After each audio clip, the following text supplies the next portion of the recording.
ሰላም ቤተሰቦች፣ ዛሬ ማስመለከታችሁ ብሬኪንግ ባድ የተባለውን የምንጊዜም ምርጥ ተከታታይ ፊልም ነው። ፊልማችን የሚጀምረው ዋልተር ዋይት የተባለ በአሜሪካ ሀገር ውስጥ በአንድ ትምህርት ቤት በመምህርነት እየሰራ ቤተሰቡን የሚያስተዳድር አንድ ምስኪን ሰውን እያስመለከተን ነው። ዋልተር ዋይት በጣም ምርጥ የኬሚስትሪ አስተማሪ ሲሆን፣ ነገር ግን ተማሪዎቹ የመማር ፍላጎት የላቸውም። ተአምር የመሳሰለ ፈጠራ እያሳየ ሊያስረዳቸው ቢሞክርም እነርሱ ግን ችላ ይሉት ነበር። ዋልተር በጣም የሥራ ሰው ነው እና ቤተሰቡን ለማስተዳደርና ለመደገፍ ሲል ከማስተማር ስራው በተጨማሪ በጋራጅ ውስጥ መኪና በማጠብ የጎን ለጎን ስራዎችን ይሰራል። ይህም ሆኖ ግን በጣም በገንዘብ ይቸገር ነበር። የቤቱ እቃዎች ተበለሻሽተዋል። ለቤተሰቡ በቂ ቀለብ መሸመት አልቻለም። ብቻ ራሱን ምንም ክብር እንደሌለውና ቤተሰቡን ማስተዳደር እንደማይችል ሰነፍ ደካማ አባት እየቆጠረ ራሱን ይወቅሳል። እናም በዚህ በገንዘብ ችግር ውስጥ እንዳለ በቴሌቪዥን አደንዛዥ ዕፅ አዘዋዋሪዎች በርካታ ገንዘብ እንደሚሰሩ በቴሌቪዥን ይመለከታል። እናም ወደ ስራ ገበታው ተመልሶ በጋራዥ ውስጥ እየተጠገረረ እያለ በድንገት አደገኛ ሳል ያስለዋል እና ይህ ሳል ከአቅሙ በላይ ሆኖበት ተዘርሮ ይወድቃል። ወደ ሆስፒታል ሄዶም ከወደቀበት ሲነቃ ዶክተሩ ለመሸከም የሚከብድ ትልቅ መርዶ ያሸክመዋል። እሱም የማይድን የሳምባ ካንሰር እንዳለበትና በህይወት ለመቆየት ከ2 ዓመት ያነሰ ጊዜ ብቻ እንደቀረው ይነግረዋል።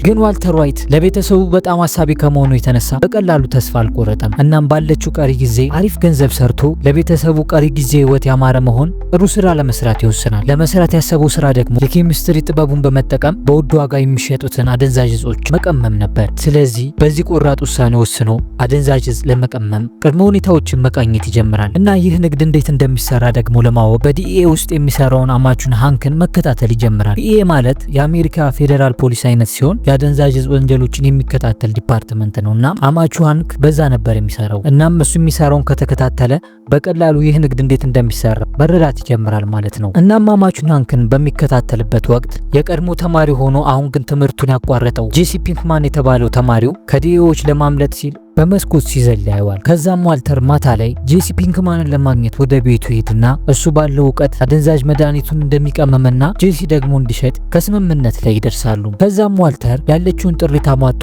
አንድ ቤት የመሰለ አርቪ መኪና ይገዛሉ። እናም እንዳይታወቅባቸው ከከተማው ወጣ ብለው አንድ ገጠራማ ስፍራ ላይ በመግባት ቅመማቸውን ይጀምራሉ። በመጨረሻም ዋልተር እጅግ በጣም የሚያስገርም ታይቶ የማይታወቅ አደንዛዥ ዕፅ ይሰራል። ከዛ የሚሰሩትን በሙከራነት ለመሸጥ ጄሲ አንድ ወሮበላ ደውሎ ይጠራል። እናም ጋንግስተር ከጓደኛው ጋር ሆኖ ይመጣና ገንዘቡን ያሳያቸዋል።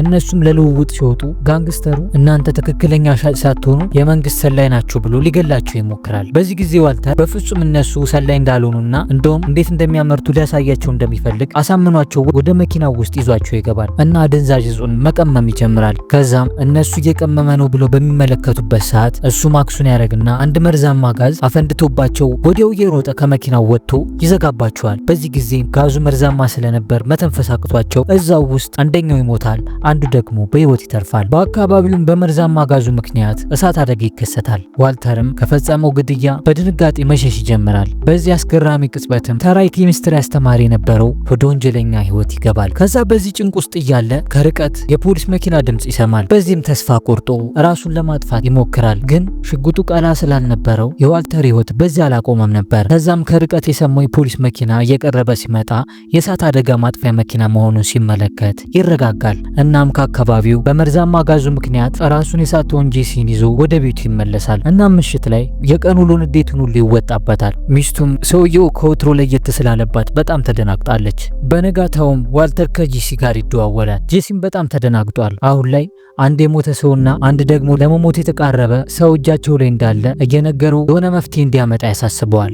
ዋልተርም የጄሲን ንግግር ችላ ብሎ ወደ ስራው መሄድ ይጀምራል። በዚህ ጊዜ ሊገላቸው ሲያስፈራራቸው የነበረውና ከሞት የተረፈው አንድ ወንበዴ በህይወትና በነፍስ መካከል ሆኖ ወደ ጄሲ ቤት ሲሄድ ይመለከተዋል። በዚህ ጊዜ ዋልተር ሊያናገረው ሲሞክር ጋንግስተሩ ዋልተርን ሲመለከት እየሮጠ ለማምለጥ ይሞክራል። እናም ግን አምልጦ አላመለጠም። ከዛፍ ጋር ተጋጭቶ ይወድቅና ዋልተር ይዞት ወደ ጄሲ ቤት ተመልሶ ምድር ቤት ውስጥ በሳይክል መቆለፊያ ቁልፍ አንገቱን ቆልፈው ያስቀምጡታል። ከዛም ዋልተርና ጄሲ ማን የሞተውን ሰው እንደሚያስወግድ በሳንቲም ዕጣ ይጣጣላሉ። የሞተውን ሰው የማስወገዱን ስራ ጄሲ ላይ ይወድቃል። ዋልተርም የኬሚስትሪ ባለሙያ እንደመሆኑ መጠን ሬሳውን በሃይድሮፍሎሪክ አሲድ እንዲያሟሟው ይነግረዋል። አሲዱን የሚቋቋመው አንድ የተለየ ለእርሱ የተዘጋጀ ፕላስቲክ ብቻ ስለሆነ አሲዱንና ፕላስቲኩን ብቻ ገዝቶ እንዲመጣ በጥብቅ አስጠንቅቆ ወደ ሱፐርማርኬት ይልከዋል። ጄሲ ግን ፕላስቲኩን ሲመለከተው አንድ ሰውን እንኳን ሊይዝ የማይችል በመሆኑ የነገረውን ነገር ትቶ አሲዱን ብቻ ገዝቶ ወደ ቤቱ ይመለሳል። ከዛም ጄሲ ወደ ቤቱ ይመለስና ሬሳውን በመደበኛ የሰዎች መታጠቢያ ገንዳ ውስጥ አስቀምጦ አሲዱን እየደፋ ሊያሟሟው ይሞክራል። እናም ስራውን ጨርሶ ከዋልተር ጋር ይገናኛል። በዚህ ጊዜ አንድ አስቂኝ ነገር ይፈጠራል። ከጣሪያው ላይ ደም የሚመስል ነገር እየተንጠባጠበ ነበር። ከትንሽ ቆይታ በኋላ ወለሉ ይቦረቦርና መሬቱ ላይ አስከሬኑ ይወድቃል። ጄሲ የሚባለውን ነገር ባለመስማቱ ምክንያት አሲዱ ሬሳውንና ሬሳው ያለበትን ገንዳ በልቶ ወደ መሬት ላይ ይወድቃል።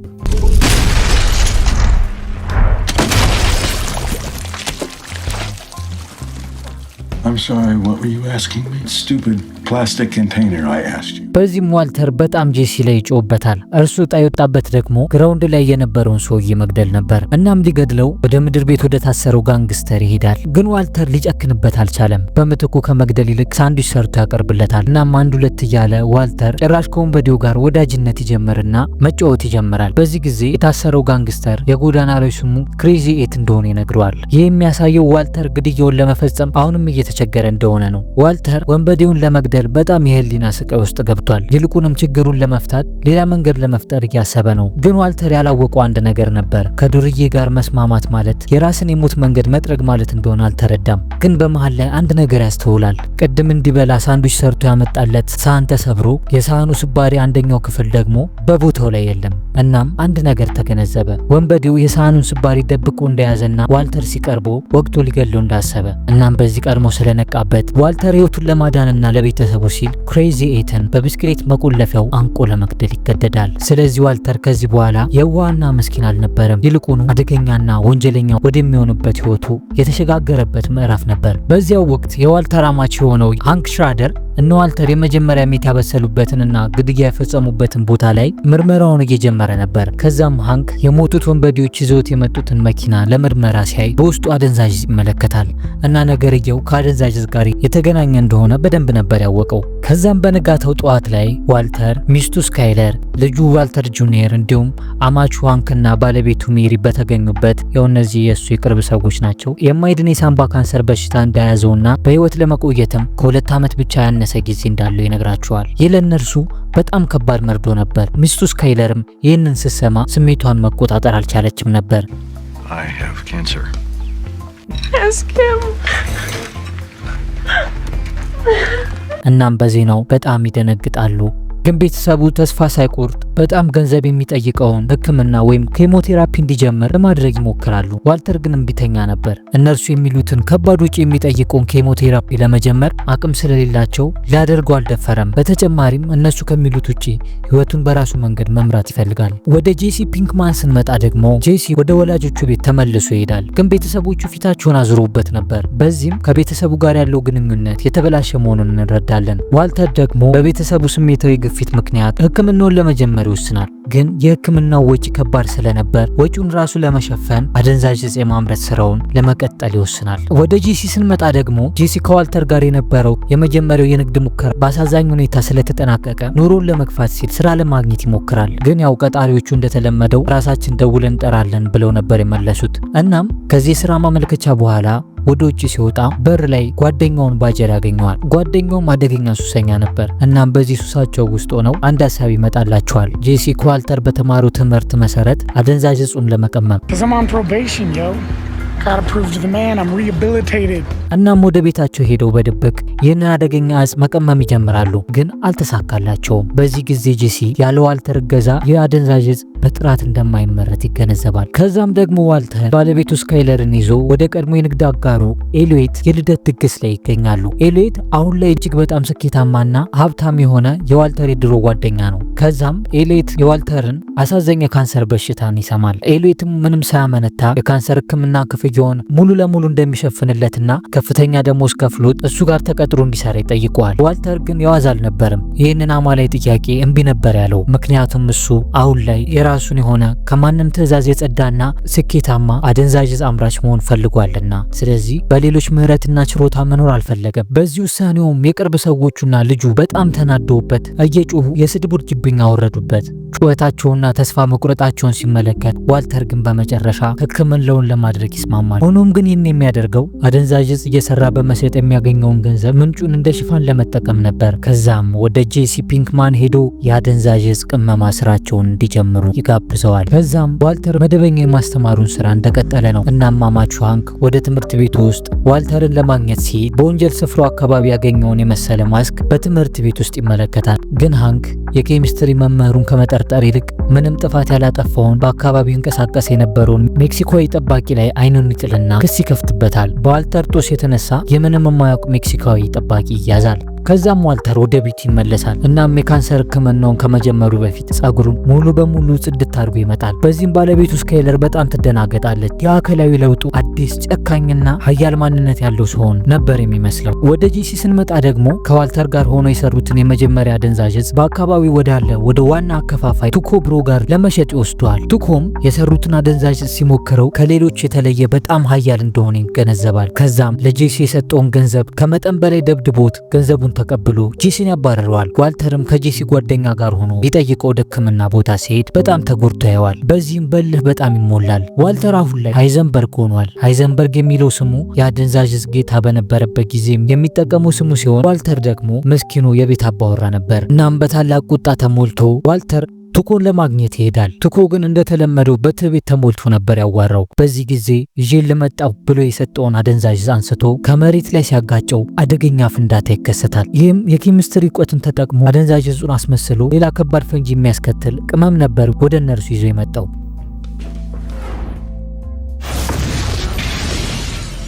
በዚህም ድንጋጤ ምክንያት ቱኮ ወዲያው ገንዘቡን ለዋልተር ይሰጠዋል። እንደምንመለከተው ዋልተር ከምስኪን ተራ አስተማሪነት ወደ አደገኛው ሃይዘንበርግነት ተለውጧል። በቀጣዩ ቀንም ጄሲና ዋልተር ቱኮን ለማግኘት ይሄዳሉ። ቱኮ በዋልተር ሀያልነትና በሚያቀርበው ምርት ንጽህና በጣም ስለተደነቀ ከነዋልተር ጋር ትልቅ ስምምነትን ማድረግ ይጀምራል። እናም በሚቀጥለው ዙራቸው አሁን ካቀረቡለት 10 እጥፍ የሆነ ሜት እንዲያቀርቡለት ይፈልጋል። አለበለዚያ ግን ስምምነታቸውን ካፈረሱ እንደሚገድላቸው ይዘትባቸዋል። ዋልተር ግን ይህንን ማስፈራሪያውን ሲሰማ ጩኸቱ ምንም ግድ አልሰጠውም ነበር። ግን በተቃራኒው ይህንን ማስፈራሪያውን እንደ መጨረሻ የሥራ ፈተና ይመለከተዋል። የታዘዙትን በርካታ ሜቲን ለማምረት ሜቲላሚን የተባለ ዋና መሰረታዊ ኬሚካል ያስፈልገዋል። ስለዚህ ዋልተርና ጄሲ ሜቲላሚንን ለማግኘት እጅግ በጣም አደገኛ የሆነ የስርቆት እቅድ ያወጣሉ። ከዛም ወደ አካባቢያቸው ወዳለ ወደ አንድ የኬሚካል ስቶር ሄደው የበሩን እጀታ አቅልጠው በመቁረጥ ወደ ውስጥ ዘልቀው በጣም በአሪፍ ሜቲላሚን የተሞላ በርሜልን ከመጋዘን ውስጥ ይሰርቁና ይወስዳሉ።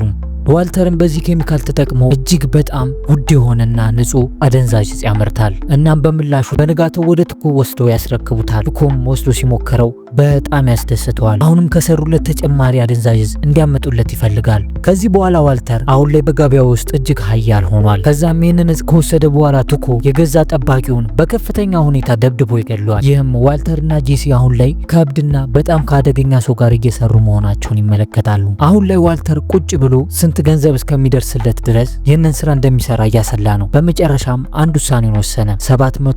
$737,000 እስከሚሞላለት ድረስ ይህንን ስራ ወጥሮ ለመስራት ይወስናል። እናም ዋልተር ይህንን ግብ በአጭር ጊዜ ውስጥ ለማሳካት በአስቸኳይ ብዙ መስራት እንደሚጠበቅበት ይገነዘባል። ባለቤቱንም ምንም ነገር እንዳልተፈጠረ እንድታስብ እያደረገ ሊያጽናናት ይሞክራል። እናም በሌላኛው ቀን እነ ጄሲ ቱኮን ለማግኘት ይሄዳሉ። ቱኮም ከመጠን በላይ አደንዛዥ ዕፁን በመውሰዱ ተጨማሪ ሌላ ጠባቂው በጭካኔ ይገላል። ዋልተርና ጄሲም በቱኮ ብሪተኝነትና ጭካኔ በጣም ይደነግጡና በፍጥነት ማምለጥ እንዳለባቸው ገነዘባሉ። በዚህ ጊዜ ግን ቱኮ ከመኪናቸው ጀርባ ነበር። እናም ሽጉጥ ደቅኖ እሱ ወደሚያዛቸው ቦታ ብቻ እንዲጓዙ ያደርጋቸዋል። የዋልተር አማች መርማሪው ሃንክ ደግሞ እነ ጄሲ ኬሚካሉን ሰርቆ ሲያመልጡ የነበረውን እየተመለከተ በአግራሞት ተቀምጧል። ከዛም ወደ ቡድን አጋሮቹ ሄዶ በአካባቢው ላይ የሚፈጸመውን ወንጀል በቱኮ ላይ ይደመድማል። የቱኮ የግል ጠባቂዎች ሞትና አሁን ላይ እሱ መሰወሩ ሃንክን የበለጠ ጥብቅ ምርመራ እንዲጀምር ያስገድደዋል። ግን ሃንክ ከዚያ አደንዛዥ ዕፅ ንግድ ጀርባ እጅግ ምጡቅ አይምሮ ያለው የኬሚስትሪ ባለሙያ እንዳለ መጠርጠር ጀምሯል። ወደ እነ ዋልተር ስንመለስ ደግሞ ቱኮ ዋልተርና ጄሲን አጎቶ ሄክተር ወደሚባሉ ሰውዬ ወደሚኖሩበት ወደ ሩቅ ገጠራማ ቦታ ይወስዷቸዋል። ቱኮ እነ ዋልተርን ያገተበት ምክንያት ሁለቱን በሜክሲኮ ውስጥ ወስዶ ለራሱ መድኃኒቱን እያስቀመማቸው በመሸጥ ከበርቴ ሆኖ ለመኖር ነው። የቱኮ አጎት ሄክተር ደግሞ ዊልቸር ላይ የተቀመጠና መናገር የማይችል ሰው ነው። ከሰው ጋር የሚግባባው ደውል በመደወል ብቻ ነው። እነ ዋልተርም ከዚህ ሰውዬ ለመገላገል ሲሉ በድብቅ ሲያያቸው በምግቡ ላይ ገዳይ መድኃኒት ይጨምሩበታል። ግን የቱኮ አጎት ሄክተር ተመልክቷቸው ነበር። እናም እነ ዋልተር ቱኮን ሊገሉት እንዳሰቡ ስለተመለከተ ቱኮ መርዙን ያለበት ምግብ ሊበላ ሲል ሄክተር ቱኮን ለማስጠንቀቅ ደውሉን ደጋግሞ ይደውላል። በዚህም የእነ ዋልተር እቅድ ይከሽፋል። ቱኮ ከዚህ ክስተት በኋላ ሙሉ በሙሉ አቅሉን ጥሎ ያብዳል እና ዋልተርና ጄሲን ሊገላቸውም ወደ ውጭ አውጥቶ ይደበድባቸውና ጥይቱን ሲያቀባበል ጄሲ ቱኮን ለማስቆም ድንጋይ አንስቶ በመምታት ይደፈዋል። ቱኮም ጭንቅላቱና ሆዱ ላይ ተመቶ ይወድቃል። ይህንን አጋጣሚ ተጠቅመውም ጄሲና ዋልተር ለማምለጥ ይሞክራሉ። በዚህ ጊዜ የዋልተር አማች የሆነው ሃንክ በቦታው ደርሶ ነበር። ሃንክ በቦታው ሲደርስ ቱኮ ደግሞ ራሱን ከሳትበት ሲነቃ ይገጣጠማሉ። እናም ቱኮ እጅ ላለመስጠት ሲል ከሃንክ ጋር ከባድ የተኩስ ልውውጥ ይጀምራሉ። ዋልተርና ጄሲ ደግሞ ከበርሜሎች ጀርባ ተደብቀው የሁለቱን የተኩስ ልውውጥ እየተመለከቱ ነው። በመጨረሻም ግን ሃንክ ቱኮ ተኩሶ ይገድሏል። የዋልተር ሚስት ስካይለር ባለቤቷ በመጥፋቱ በጣም ተጨንቃ ለፖሊስ ሪፖርት አድርጋለች። የዋልተር መጥፋት መላው ቤተሰቡን ነበር ጭንቅ ውስጥ የከተተው። ዋልተርም ከቱኮ ቤት ካመለጠ በኋላ ራቁቱን ሆኖ አንድ ሱፐርማርኬት ውስጥ ይሄዳል። ምክንያቱም ራሱን ከቱኮ ጉዳይ ለማራቅ ሲል ነበር ይህንን ያደረገው። እናም ወደ ሆስፒታል ይወሰድና ቤተሰቦቹ መጥተው ያገኙታል። ከዛም ቤተሰቦቹ መጥተው ሲጠይቁት በዶክተሮቹ በተነገረው ዜና ምክንያት በተፈጠረበት ጭንቀት ከአካባቢው እንደተሰወረ እንዲያምኑ ያደርጋል። ይህ ታሪክ ከተፈጠረው እውነታ በጣም የራቀ ቢሆንም ግን ዋልተርን በፍጹም በወንጀል ዙሪያ ስለማይጠረጥሩት አምነው ይቀበሉታል። ወደ ጄሲ ስንመጣ ደግሞ የጄሲ መኪና ቱኮ በተገደለበት አካባቢ በመገኘቱ በዲኤዎች ተይዞ ለጥያቄ ይወሰዳል። ሃንክ ደጋግሞ ስለ ሁኔታው ቢጠይቀውም ጄሲ ግን ስለምታወራው ነገር ምንም አላቅም እያለ አላምን አለው። በዚህ ጊዜ የቱኮ አጎት የነበረውን ሄክተር አምጥቶ ጄሲን እያሳየ ይህን ሰው ታውቀዋለህ እያለ ይጠይቀው ጀመር። ሆኖም ግን ሄክተር ከፖሊሶች በላይ የሚጠላው ነገር ስላልነበረ ምንም እንደማያውቀው አድርጎ ጄሲን በዝምታ ያልፏል። ጭራሽ ፖሊሶቹ ፊት ነበር የቀዘነው። ምን አይነት የተመታ ሰውዬ ነው! በዚህ ምክንያት በጄሲ ላይ በቂ ማስረጃ ባለመኖሩ ይለቀቃል። ዋልተር ወደ ቤቱ ሲመለስ ባለቤቱ ስካይለር ሌላ ስልክ ይዞ በድብቅ እየተነጋገረ ነው ብላ መጠርጠር ጀምራለች። ምክንያቱም ስካይለር ከመጥፋቱ በፊት ዋልተር ስልኩን ሲጠቀም አይተው ነበር። ነገር ግን የስልኩ ውስጥ ሲመረመር ከማንም ጋር እንደተነጋገረ አያስታውቅም። ስለዚህ ዋልተር ንጹህ መሆኑን ለማረጋገጥ የስልኩን ታሪክ በሙሉ አጥፍቶታል። ምንም እንኳን ግን ማስረጃው ቢጠፋም ስካይለር ጥርጣሬዋን መተው አልቻለችም። ይህም ለሚቀጥሉት ክፍሎች በእሷና በዋልተር መካከል ግንኙነታቸው እየሻከረ እንዲመጣ አድርጓል። ባጭሩ የሚያስመለክተን ሁለቱም ዋልተርም ሆነ ጄሲ ከህግ አምልጠዋል። ነገር ግን በቤተሰብና በግል ህይወታቸው ውስጥ የከፉ መዘዞች መጥተውባቸዋል። ጄሲ ከቱኮ ካመለጡ በኋላ ወደ ቤቱ ተመልሷል። ነገር ግን ወላጆቹ በሱ ምክንያት ብዙ ችግር እየመጣባቸውና አደንዛዥ ዕፅ እየተጠቀመ በመሆኑ ከቤታቸው በግዳጅ ያስወጡታል። ጄሲ ቢስክሌቱን ተዘርፏል እና የቀረው ብቸኛ ንብረት ደግሞ አርቪ መኪናው ብቻ ነበር። አርቪ መኪናውን ያቆመበት ቦታ ደግሞ የሚጠብቅለት ሰው ከፍተኛ ዕዳ ስላለበት መኪናውን እንደማይለቅለት ይገልጽለታል። ጄሲም የሚሄድበት ቦታ ያጣል። ምን ማድረግ እንዳለበት ግራ ይገባዋል። ከዛም አንድ ሀሳብ ይመጣለታል። ሌሊት ላይ ተደብቆ ወደ አርቪ መኪና ውስጥ ገብቶ ማደር። ይህ የሚያሳየው ጄሲ ምን ያህል ዝቅታ ውስጥ እንዳለ ነው። ከዛም ጄሲ እንዳሰበው ሾልኮ ሊገባ አጥሩን ዘሎ በአንድ ሽንት ቤት ላይ ይቆማል። ነገር ግን ሽንት ቤቱ ጠንካራ ስላልነበር ወደ ውስጥ ይገባና በውስጥ ያለው ተቀማጥ እንዳለ እላዩ ላይ ይደፋበታል። ጄሲ እንግዲህ ምንም ማድረግ አይቻልም እና አዳሩንም ምንም ሻወር የሚወስድበት ቦታ ስለሌለ ካርቶን አንጥፎ በአርቪ መኪና ውስጥ ያድራል። ከዛም በማግስቱ ጠዋት ላይ ጄሲ ሃይዘንበርግ ጋር ወይም ዋልተር ጋር ይደውልለትና ጠርቶት በጣም ችግር ውስጥ ስላለ ወደፊት ከሚሰሩት ላይ የሚታሰብ ገንዘብ እንዲሰጠው ይለምነዋል። ዋልተርና ጄሲ በዕዳው መጠን ላይ አልተስማሙም። ምክንያቱም ጄሲ የጠየቀው በጣም ብዙ ብር ነበር። እናም በዚህ ሁኔታ በንዴት ውስጥ ገብተው ሁለቱም ገላጋይ በሌለበት እስኪወጣላቸው ይደባደቡና በመጨረሻም በብድሩ ላይ ይስማማሉ። እናም አንድ ሆኖ ከመስራት ውጪ ምንም አማራጭ እንዳልነበራቸው ስላወቁ ወደ ንግዱ ለመመለስ ይስማማሉ። ከዛም ከዚህ ስምምነታቸው በኋላ ዋልተር አሁን ላይ ጄሲ 50% ከእርሱ እኩል በንግዱ እንዲካፈል አድርጎታል። ጄሲም ዋልተር በሰጠው ገንዘብ አዲስ ቤት ተከራይቶ ገብቷል። እናም ይህን ቤት ሲከራይ የተከራየው ቤት ባለቤትና ጎረቤቱ የነበረችውን ጄን ማርጎሊስን ያገኛታል። ጄን በጣም አሪፍ የስነ ጥበብ ባለሙያ ስትሆን ነገር ግን ልክ እንደ ጄሲ እሷም የለየላት ጡዘታምና አደንዛዥ ተጠቃሚ ነበረች። ከዛም ጄሲ ዋና አከፋፋዩ የነበረው ቱኮ በመወገዱ ምክንያት የራሱን አነስተኛ አከፋፋዮች በመቅጠር ትንሽ የሽያጭ ቡድንን ያቋቁማል። ወደ ዋልተር አማች ስንመጣ ደግሞ ሃንክ ቱኮን በመግደሉ ምክንያት ከፍተኛ የአእምሮ ጭንቀት ውስጥ ይገባል። ምክንያቱም እስከዛሬ ድረስ ምንም አይነት ሰው ገሎ ስለማያውቅ ይህ ነገር እንግዳ ስለሆነበት አሁን በጣም እየተጨናነቀ ነው ያለው። እናም ከጓደኞቹ ጋር ንግዱን እያጧጧፈበት ባለበት ወቅት ጓደኛው ስኪኒ በሁለት አደንዛዥ ተጠቃሚ ባልና ሚስቶች ይዘረፋል። እናም ለጄሲ ሄዶ ሲነግረው ጄሲ በጣም ተናዶ ሽጉጥ በመታጠቅ ገንዘቡን ለማስመለስ ይሄዳል። ግን በቤታቸው ሲደርስ ያየው ነገር እጅግ የሚዘገንን ነበር። አባትና እናቷ አደንዛዥ ዕፅ አብዝተው በመጠቀማቸው የተነሳ ዞር ብለው እንኳን የማያዩት አንድ ሕፃን ልጅ ያያል። ምንም እንኳን ጄሲ ገንዘቡን ቢፈልግም ለልጅቷ ግን በጣም ሀዘን ገብቶታል። ይህ የሚያሳየን የንግዱን ጨካኝ ሁኔታ ነው። ምክንያቱም አደንዛዥ ዕፅ የሚወስዱ ሰዎች በእንደዚህ አይነት የኑሮ ደረጃ ላይ ነበር የሚኖሩት። ከዛም ባልና ሚስቱ አንድ ኤቲኤም ዘርፈው ይመጣሉ። እንግዲህ እግዚአብሔር ያሳያቸው ኤቲኤም ማሽኑን ነው ነቅለው ያመጡት ወደ ቤታቸው ገንዘቡን ከኤቲኤም ውስጥ ለማውጣት ማለት ነው። እና ጄሲም ተደብቆ የሚሆነውን ነገር ይመለከታቸዋል። በመጨረሻ የሚወጣና የዘረፉትን ገንዘብና አደንዛዥ ዕፅ እንዲመልሱለት ያስፈራራቸዋል። ግን በመጨረሻ እሱን ሳያስበው ያጠቁትና መሬት ላይ ይዘርሩታል። እና የሱሰኛው አባልም ከኤቲኤሙ ስር ተኝቶ ከስር ለመፍታት እየሞከረ ባለበት ወቅት ሚስቱ ኤቲኤሙን ትገፋና ጭንቅላቱ ላይ ጭና እንዲሞት ታደርገዋለች። ይህ በጣም ሰቅጣጭ ክፍል ነበር።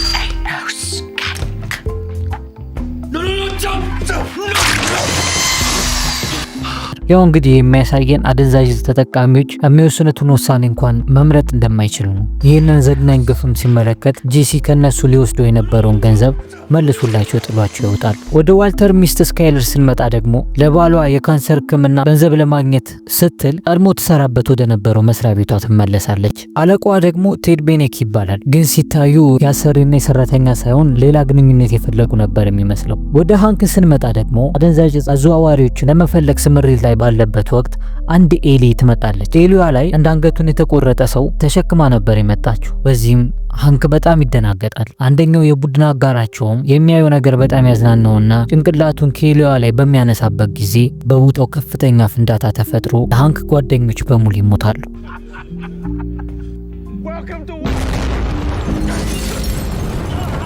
እናም ሃንክ ይህንን በመመልከቱ ነበር የስሜት ቀውስ ውስጥ የገባው። ወደ እነ ጄሲ ስንመጣ ደግሞ ነገሮች በጥሩ ሁኔታ እየሄዱላቸው ሳለ የጄሲ የሽያጭ ቡድን አባል የሆነው ባጀር በዲኤ አባሎች ይያዛል። ይህም ለነ ዋልተር በጣም ከፍተኛ ራስ ምታት ነበር። ምክንያቱም ባጀር ስለ ዋልተርና ስለ ጄሲ መረጃ ያወጣል የሚል ስጋት ስላለባቸው ነው። ይህም የዋልተርን ማንነት ሃንክ እንዲያውቁ ሊያደርግ ይችላል ማለት ነው። ስለዚህ ለእነርሱ ይህ በጣም ቀይ መስመር ነበር እና ባጀርን ለማስፈታት የግድ ጎበዝ ጠበቃ መቅጠር ነበረባቸው። እናም በአካባቢ ላይ ወደ በአደንዛዥ ጉዳዮች ላይ በጣም አደገኛ የሆነ ሳውል ጉድማን የተባለ ጠበቃን ይቀጥራሉ እና እሱም በጣም ስፔሻላይዝ ያደረገና ብልህ ጠበቃ ነበር እና ሳውልም ጉዳያቸውን በደንብ አድርጎ ከሰማቸው በኋላ ከዲኤ ጋር የሚነጋገርበት ስምምነት ስለሌለው ለእነርሱ ጥብቅና መቆም እንደማይችል ይነግራቸዋል። እንዲሁም መፍትሄ ብሎ ያቀረበላቸው ነገር ሊያስፈቱት የሚፈልጉትን ጓደኛቸውን ባጀርን በመግደል ጉዳያቸውን እንዲዘጉት ፍንጭ ይሰጣቸዋል። በተጨማሪም ሳውል በጣም ቀላል ሰው አልነበረም እና እነ ጄሲ አደንዛዥ ቀማሚዎች እንደሆኑ ይደርስባቸዋል።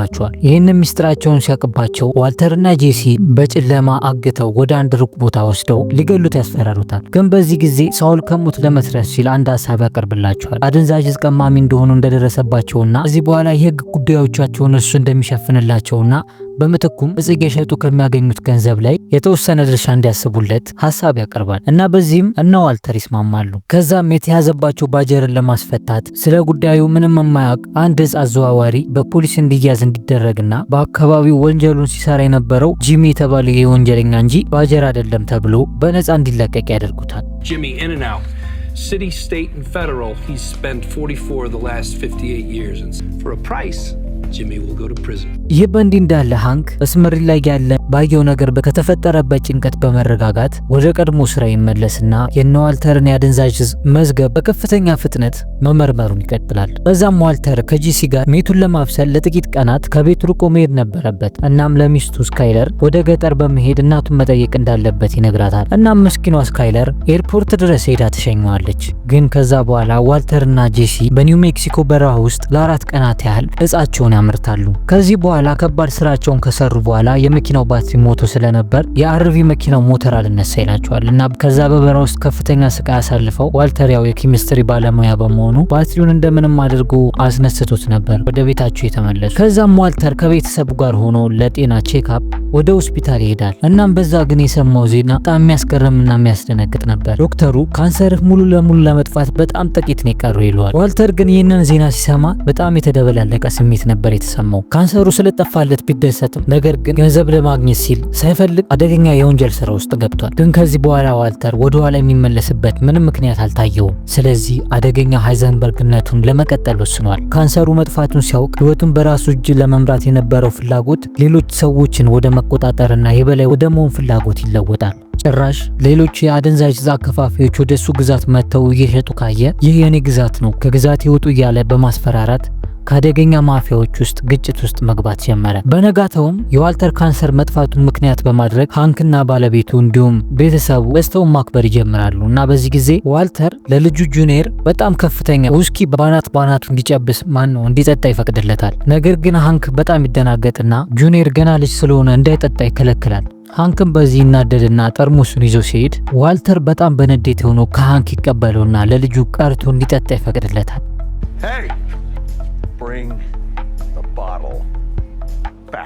ያው ይህ የሚያሳየን በአማቹ ፊት እሱ ከሁሉም በላይ እንደሆነና የበላይነቱን ለማሳየት ያደረገው ሙከራ ነው።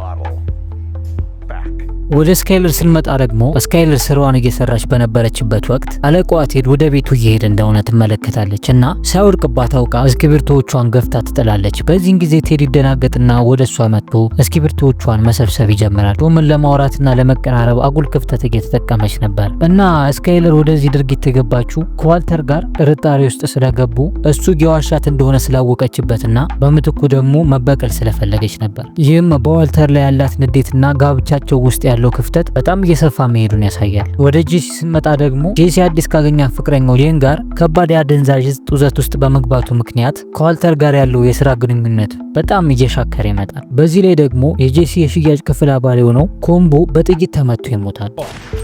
ይህ ክስተትም ስኪምፒቲን በጣም ያስደነግጠውና ከቡድኑ ወጥቻለሁ እንዲል ያደርገዋል። ስለዚህ የጄሲ የዕፅ አከፋፋይ ቡድን ይፈርሳል ማለት ነው። የነ ዋልተር ጠበቃ ሳውል ጉድማን ደግሞ አሁን ላይ ተራ የዕፅ አከፋፋዮችን ከመጠቀም ይልቅ በጣም የተደራጀና የተራቀቀ ሙያ ያለው የዕፅ አከፋፋይ እንዲጠቀሙ ይመክራቸዋል። ከዚህ ጊዜ በኋላ ነበር ጉስ ፍሪንግ የተባለ አንድ የሬስቶራንት ባለቤትን ያገኙት። ጉስ ሬስቶራንቱን እንደ ሽፋን በመጠቀም ነበር አደንዛዥ ዕፅን የሚያከፋፍለው። እናም ሲታይ እጅግ በጣም ብልህና ጥንቃቄ የተሞላበት ነጋዴ ነው የሚመስለው።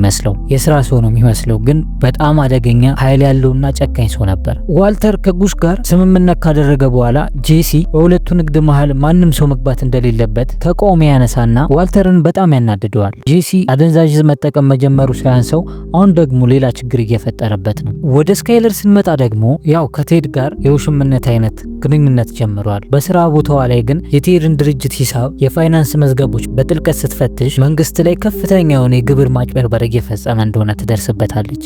በነገራችን ላይ ሳልነግራችሁ ስካይለር ለመውለድ የተቃረበች ነፍሰ ጡር ነች። በዚህ ሁኔታ ውስጥ ሆና ነበር ቴድን ስታጫውት የነበረው። ይህ በእንዲህ እንዳለ ዋልተር በዕፅ ንግዱ ተወጥሮ ሳለ ሳይታሰብ ሁለተኛ ሴት ልጁ ወይም ሆሊ ዋይት ትወለዳለች። ስካይለር ልጇን ስትወልድ ዋልተር ግን ባጠገቡ አልነበረም። ባጠገቡ የነበረው ቴድ ነበር። እናም ዋልተር ባለበት አዲሱ ልጅ ትወልዳለች የሚል መልእክት ይደርሷል።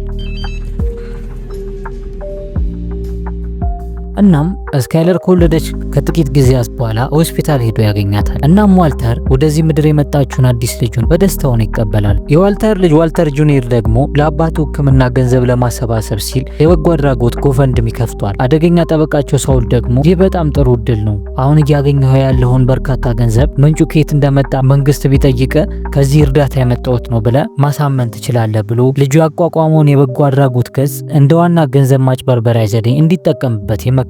ዋልተርም ከሚት ንግዱ የሚያገኘውን ገንዘብ ለማጽዳት ይህን የምስኪን ልጁን ጥረት ይጠቀማል። መኒ ላውንደሪንግ ማለት ይህ ነው፣ በህገ ወጥ መንገድ የመጣን ገንዘብ ህጋዊ ማስመሰል ማለት ነው። ከዛም ዋልተር ጄሲን ለማግኘት ወደ ቤቱ ይሄዳል። በዚህ ጊዜ ጄሲና ፍቅረኛው ጄን እንደተለመዱ ጦዘው ተኝተው ነበረ። ግን ዋልተር በቦታው ሲደርስ የጄሲ ፍቅረኛ ጄን ትን ብሎ እያሳላት ነበር። ዋልተር ከጄሲ ጋር የነበረው ግንኙነት በጄን ምክንያት እየተበላሸ እንደሆነ ተሰምቶታል። እናም ጄን በጣም በከፍተኛ ሁኔታ የመታነቅ አደጋ ይገጥማታል።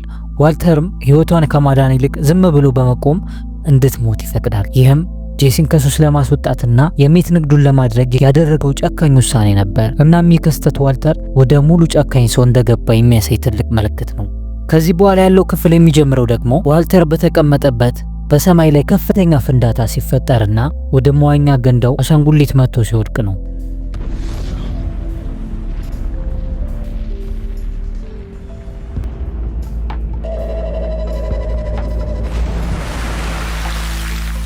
ይህ ክስተት ከመፈጠሩ በፊት ወደ ኋላ መለስ ስንል ዋልተር በመጠጥ ቤት ውስጥ ከአንድ ሰው ጋር ይገናኛል። እናም ሁለቱም ስለ ቤተሰባቸውና ስለ ልጆቻቸው ማውራት ይጀምራሉ። ሰውየውም በጣም የሚወዳት አንድ ብቸኛ ልጅ እንዳለችው ብቻ ይነግረዋል። ከዚህ ጊዜ በኋላ ነበር በነጋታው ዋልተር ወደ ጄሲ ቤት ሄደው እና ልጅቷ ትንሽ ሲላት እንድትሞት ፈቅዶ ዝም ያለው። ለካ የዚች የሟች አባት ከዋልተር ጋር ምሽት ላይ አብሮት ሲጠጣ የነበረው ሰውዬ ነው።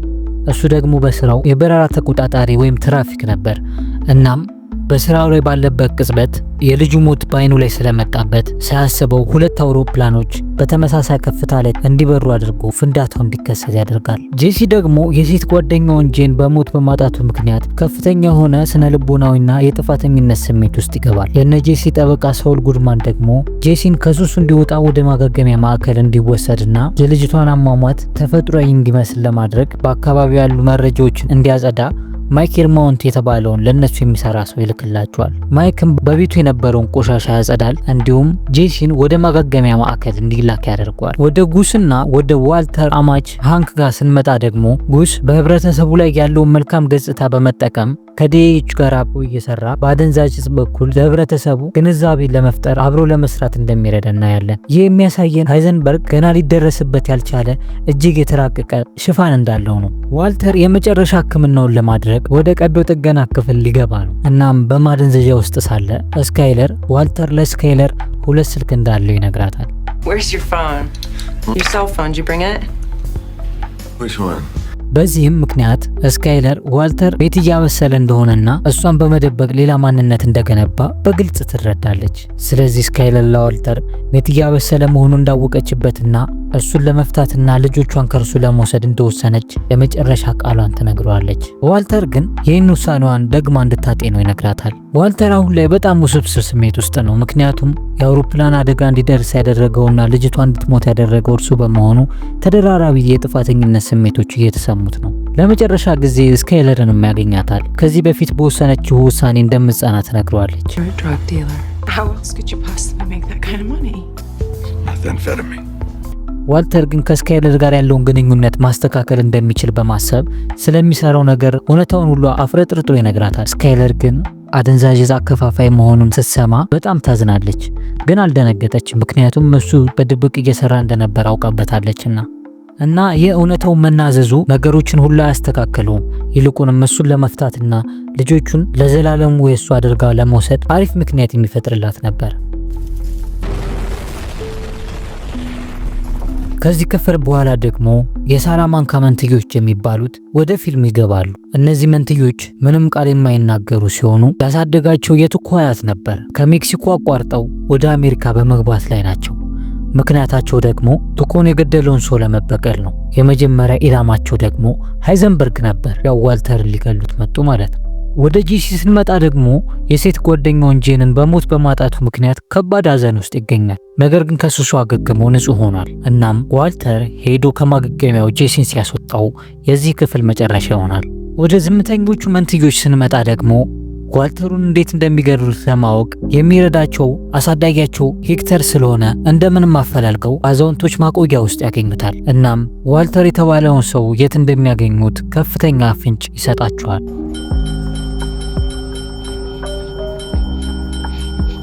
በመጨረሻ መንትዮቹ ዋልተርን ለመግደል ሲዘጋጁ አንድ መልእክት ይደርሳቸዋል። ይህ መልእክት ዋልተር እንዳይገሉት የሚነግራቸው ነበር። ይህም ከጀርባ ያለውን አንድ ከፍተኛ ጠባቂ እንዳለው ያሳያል። ወደ ዋልተር ስንመለስ ደግሞ ሚስቱ ስካይለር የፍቺ ጥያቄ ከቀረበች በኋላም ቢሆን ወደ ቤቱ ለመመለስ እየሞከረ ነው። ዋልተር ወደ ቤቱ ከተመለሰም በኋላም ግን ስካይለር ከእርሱ ጋር ለመሆን እንደማትፈልግ ግልጽ ነው። ግን እርሷ ምንም ባፈልገውም እርሱ ግን ቤቱን ለመልቀቅ አሻፈረኝ አለ። ስለዚህ ስካይለር የፍቺውን ሂደት ለማፋጠን ትገደዳለች። ግን እኮ እሷም ከቴድ ጋር ወስልታበታለች። ዋልተር ስካይለር እንድትደሰት ብሎ በጣም ትልቅዬ ፒዛ ወደ ቤቱ ይዞ ቢመጣም ስካይለር ግን በፍጹም አላስገባም ትሏለች። እናም በዚህ በጣም ተናዶ ትልቁን ፒዛ የቤቱ ጣራ ላይ ወርውሮት ሄደ። ቀጣዩ ክፍል የሚጀምረው ደግሞ የጄሲ ጠበቃ ሻውል ከጄሲ እናትና አባት ጋር አንድ ቤትን በጨረታ ለመግዛት እየተጫረተ ነው። ለካ የጄሲ እናትና አባት የሚኖሩት በጄሲ አክስት ቤት ነበር። እናም አክስትየው ስለሞተች አሁን ላይ ቤቱ ለጨረታ ቀርቧል። እናም የጄሲ እናትና አባት ጨረታውን እየተጫረቱ ነው። በመጨረሻም ግን እነርሱ መክፈል ከማይችሉት በጣም ከባድ ገንዘብ አምጥቶ ቤታቸውን በሚያሳዝን ሁኔታ ያጣሉ። 400,000? No, that's my offer. That's less than half price. Well, this is a waste of time. Could you possibly imagine that we would ቤቱን የገዛው ሰው ግን ማን እንደሆነ አላወቁም። ከዛም ግን ወደ ቤታቸው ሲመለሱ ጄሲ በኩራት ቁልፉን ተረክቦ ቤቱን ከፍቶ ለመግባት እየሞከረ ነበር። At any moment, where do you think you're going? Inside. በዚህ ጊዜ ያባረሩት የራሳቸው ልጅ እንደሆነ ሲመለከቱ በጣም ይደናገጣሉ። ወደ መንትዮቹ ደግሞ ስንመለስ ዋልተርን እንዳይገድሉት ለመንትዮቹ መልእክት የላከላቸው ጉስ ፍሪንግ እንደሆነ ያሳየናል። ጉስ እነሱ በሚችሉት ቋንቋቸው መንትዮቹን አግኝቶ ያወራቸው ጀመር። ጉስም ከዋልተር ጋር አብሮ ለመስራት ስለሚፈልግ መንትዮቹ ዋልተርን እንዳይገሉት ያዛቸዋል። ጉስ ለዋልተር ጥበቃ ይሰጣል። ነገር ግን የንግድ ስራቸው እስኪጠናቀቅ ድረስ ከዛ በኋላ የፈለጉትን ሊያደርጉት እንደሚችሉ ይገልጽላቸዋል። ስለዚህ ዋልተር በህይወት የሚኖረው ጉስ እስከፈቀደለት ድረስ ብቻ ነበር ማለት ነው። በዚህ ምክንያት ዋልተር የጉስ የቁም እስረኛ ይሆናል። ወደ ዋልተር ስንመለስ ደግሞ ዋልተር አሁንም ድረስ ቤቱን ለመልቀቅ አልፈለገም። ዋልተር ከስካይለር የፍቺ ጥያቄ በኋላም ቢሆን ቤቱን ለቆ ለመውጣት አሻፈረኝ ብሏል። ስካይለርም ዋልተርን ከቤት ለማስወጣትና ፍቺዋን ለማፋጠን ስትል እኔ እኮ ቴድን አውጥቼዋለሁ ብላ አስደንጋጭ ዜና ትነግረዋለች።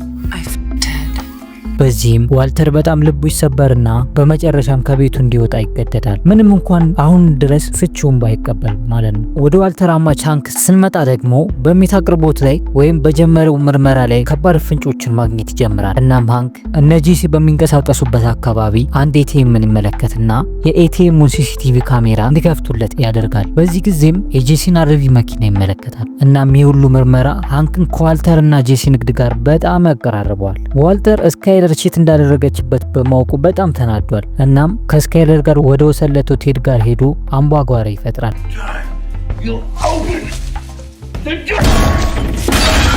በተጨማሪም በመምህርነት ስራው ላይ ያልተረጋጋ ባህሪ በማሳየቱ ምክንያት ከመምህርነት ስራው ይባረራል። ይህ ማለት አሁን ላይ እጹን ለማብሰል ሙሉ ለሙሉ ጊዜ ያለው ማለት ነው። ዋልተር አሁን ላይ በጣም አስቸጋሪ ጊዜ ውስጥ በመግባቱ ጄሲ ብቻውን ለማምረት እድሉን አግኝቷል። ነገር ግን ከዋልተር ጋር ተመሳሳይ ግን ዝቅተኛ ጥራት ያለው ሜትን ያበስላል። ግልጽ ለማድረግ ያህል ሜት ማብሰል ማለት ያው አደንዛዥ ዕፅ መቀመም ማለት ነው። ከዛም ጄሲ ሙሉ ክፍያ ሲጠብቅ ግማሽ ብቻ ይሰጠዋል። ጄሲም በጣም ተናዶ ግማሽ ክፍያ የሴት ነው ብሎ ሲጠይቅ ግማሹ ለባለቤቱ ተልኳል የሚል መልስ ይሰጠዋል።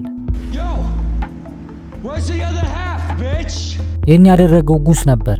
ጉሱንም ብሎ ለዋልተር ያልሰራበትን ገንዘብ በመስጠት ወደ ንግዱ ለመመለስና የሜቱን ጥራት በዋልተር ስም ከፍ እንዲል ለማድረግ ጥረት እያደረገ ነው። ጄሲም ሙሉ ገንዘቡን ባለማግኘቱ የበለጠ ተበሳጭቷል። ዋልተር ጄሲ እሱን ለመግዳት በሚያደርገው ሙከራና የሚያገኘውን ገንዘብ ደግሞ ለመጠጥና ለሴቶች እያወጣ ስላስቸገረው ተጣልተዋል። ስለዚህ ጉስ ፍሪንግ ይህንን ክፍተታቸውን አይቶ ዋልተርን ከጄሲ ውጥረትና ከጎዳና ላይ ስራ ለማራቅ ሲል አንድ ወሳኝ እርምጃን ይወስዳል።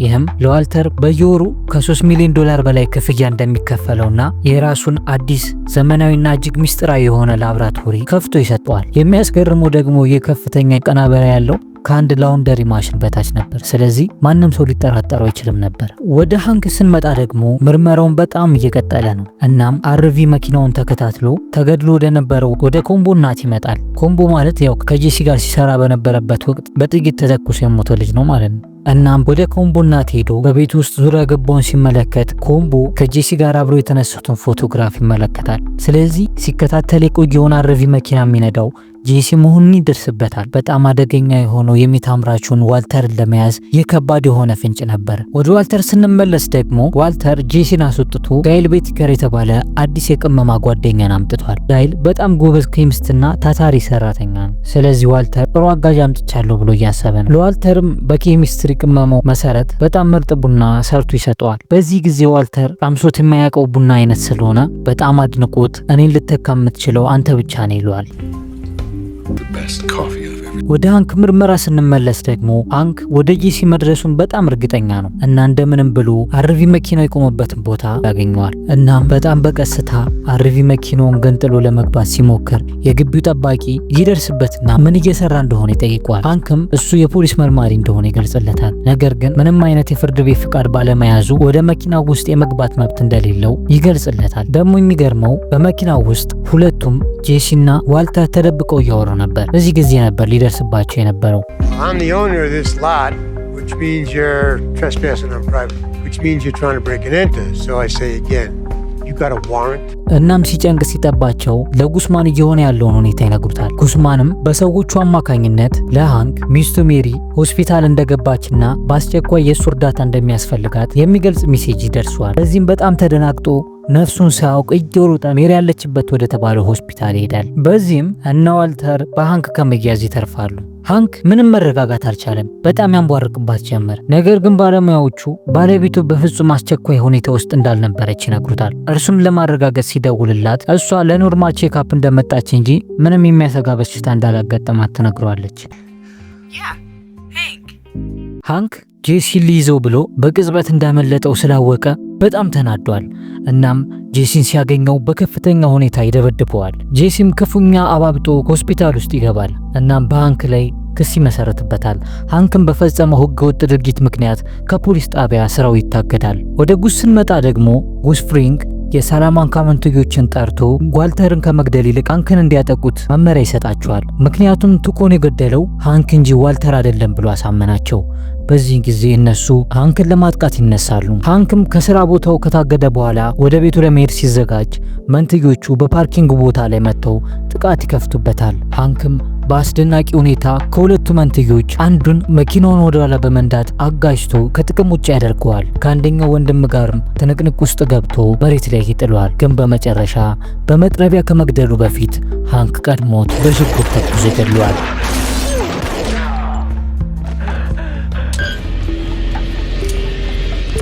ዋልተርም በመንትዮቹ ሃንክ ላይ ጥቃት እንደተፈጸመበት ሲሰማ በድንጋጤና በፍርሃት ውስጥ ይዋጣል። በተጨማሪም ጄሲ በሃንክ በመመታቱና ሆስፒታል ውስጥ በመግባቱ ከፍተኛ የጥፋተኝነት ስሜት ገብቶታል። ይህ በእንዲህ እንዳለ መንትዮቹ በህፃንነታቸው ጊዜ የቱኮ አያት ሄክተር እንዴት እንዳሳደጋቸው ያስመለክተናል። ሄክተር አንደኛውን ወንድም ውሃ ውስጥ ደፍቆ ሊገለው ሲል ህፃኑ ተንበርክኮ ይለምነዋል። ነገር ግን ወንድሙን ከውሃ ውስጥ አላወጣለት ሲለው በጥፊ ብሎ ወንድሙን ለመታደግ ይገደዳል። በዚህም ጊዜ ሄክተር ለወንድም መሞትን እያስተማራቸው ነበር።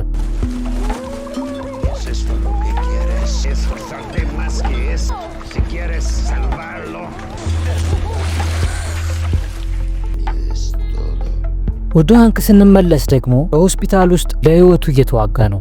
ሁለቱ መንትዮች ከጥቃት ጋር ተያይዘው አንደኛው ሲሞት ሌላኛው ደግሞ በቁጥጥር ስር ውሎ በክፉኛ ሁኔታ ቆስሏል። ዋልተርም አማቹን ሃንክን መቁሰልና የተፈጸመውን ጥቃት ሰምቶ ወደ ሆስፒታል ሲሄድ አንደኛው መንተኪያ ዋልተርን ይመለከተዋል። በዚህ ጊዜ ተነስቶ ወደ ዋልተር በንብርክክ ይሄዳል። ነገር ግን ዋልተር ከዚህ ጉዳይ ጋር ይገናኛል ብለው በአካባቢው የነበሩት የፖሊስ መርማሪዎች በፍጹም አልጠረጠሩም ነበር።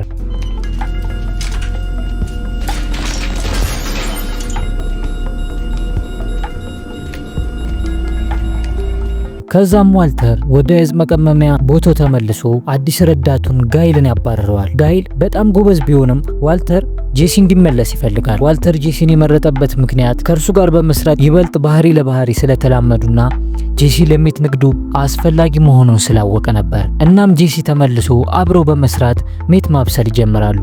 ጄሲ በሜት አቅርቦትና በክፍያ ላይ ግን ጥያቄዎችን ማንሳት ጀምሯል። ምክንያቱም እኛ እጅግ በጣም ብዙ ሚሊዮን ዶላሮችን የሚያስቆጥር ስራ እየሰራን እንዴት በጣም ትንሽ ሚሊዮን ዶላር ብቻ ይከፈለናል ብሎ ነው። ዋልተር ግን በዚህ በጣም ተናዶበታል። ምክንያቱም አንተ እኮ ከድህነት ወጥተህ ሚሊዮኖችን መቁጠር ጀምረሃል፣ እጅግ በጣም ብዙ ገንዘብ ለምን ያስፈልጋል ብሎ በምስጭት ውስጥ ሆኖ እየተናገረው ነው።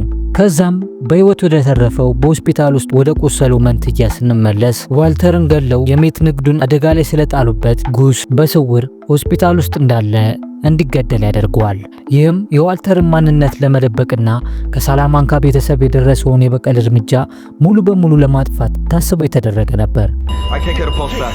1, 3, 4, Still 1, nothing. 2, 3. Stopping compressions. Time. Oh, you piece of shit. ዋልተርና ጄሲ በጉስ ፍሪንግ ላቦራቶሪ ውስጥ ከፍተኛ መጠን ያለው ሜትን ማምረት ጀምረዋል። ግን ጄሲ አሁንም ቢሆን ከሜቱ እየቀነሰ በጓደኞቹ አማካኝነት በድብቅ እየሸጠ ነበር። የሚያስገርመው ደግሞ ሜቱ ከተመረተ በኋላ በዶሮ ሊጥ ባድሊዎች ውስጥ ይከተትና በላዩ ላይ ሊጥ ይሞላል። እናም ወደ ጉስ ሬስቶራንት በህጋዊ መንገድ ይገባል። ወደ ስካይለር ስንመጣ ደግሞ ስካይለር ዋልተርን ለመፍታት ብትፈልግም ልጆቿን ከድህነት አውጥታ ማሳደግ ስለምትፈልግ ዋልተርን የመፍታት ሐሳቧን ትተዋለች። አቤት ስካይለር! እናም ዋልተር ገንዘቡን የሚያመጣው በህገወጥ መንገድ መሆኑን ብታውቅም ግን አብራው ሆና በህገወጥ መንገድ የሚመጣውን ገንዘብ ህጋዊ አስመስላ ሽፋን ለመስጠት ወስናለች። በዚህም ዋልተርና ስካይለር የሜት ገንዘቡን በህጋዊ መንገድ የመጣ ለማስመሰል ዋልተር ከዚህ ቀደም ይሰራበት የነበረውን የመኪና ማጠቢያ ቦታ ለመግዛት ይወስናሉ። ወደነ ጄሲ ደግሞ ስንመለስ አሁንም ድረስ እጅግ ብዙ ሜት እያመረቱ ቢሆንም ጄሲ ግን በቂ ክፍያ እንደማይከፈላቸውና ከፍተኛ መጠን ያለው ምርት እንደሚያቀርቡ ያማርራል። ሆስፒታል ውስጥ ወዳለው ወደ መርማሪው ሃንክ ስንመጣ ደግሞ ሃንክ ማገገም ጀምሯል። ግን የህክምና ክፍያዎቹ እጅግ በጣም ከፍተኛ ነበሩ። እናም ባለቤቱ ሜሪ የገንዘብ ድጋፍ ለማግኘት በቤተሰብ ውስጥ ያለውን እና ያገኘችውን ሰው ሁሉ መለመን ጀምራለች። ዋልተርም የሃንክን የህክምና ወጪ ለመሸፈን ገንዘብ ለመስጠት ፍላጎት ቢኖረውም ገንዘቡን ግን እንዴት እንዳገኘ ምንም ማብራሪያ ሊሰጥ እንደማይችል ስላመነ ተወዛግቦ ቆሟል። ግን በመሃል ላይ ስካይለር ዋልተር የካንሰር ህክምናውን ለመሸፈን ሲል ቁማር እየተጫወተ እንደነበርና በቁማሩ አማካኝነት ከፍተኛ ገንዘብ እንዳገኘ ትናገራለች። እናም ሜሪን የህክምና ወጪያቸውን ሙሉ ለሙሉ ዋልተር እንደሚሸፍነው መልካም ዜናን ትነግራታለች። ስካይለር በፈጠረችው ውሸትም ዋልተር በጣም ተገርሟል። ይህ ሀሳብ እንዴት መጣለች ብሎ ሲጠይቃት ውሸትን እኮ አንተ ነበርክ ያለማመድከኝ ብላ ትመልስለታለች። በቀጣዩ ክፍል ደግሞ ዋልተር ካንሰሩ ከለቀቀው በኋላ አሁን ላይ ሙሉ ህይወቱን ለመቆጣጠር እየሞከረ ነው። በላቦራቶሪ ውስጥ በድብቅ አንድ ዝንብ ትገባለች። በጉስ አማካኝነት ከፍተኛ ሜት እንዲያመርቱ የታዘዙ ቢሆንም ነገር ግን ዝንቧ ካልወጣች አላመርትም ብሎ ዝንቧን ለመያዝ ቀኑን ሙሉ ከእርሷ ጋር ደፋ ቀና እያለ ነበር።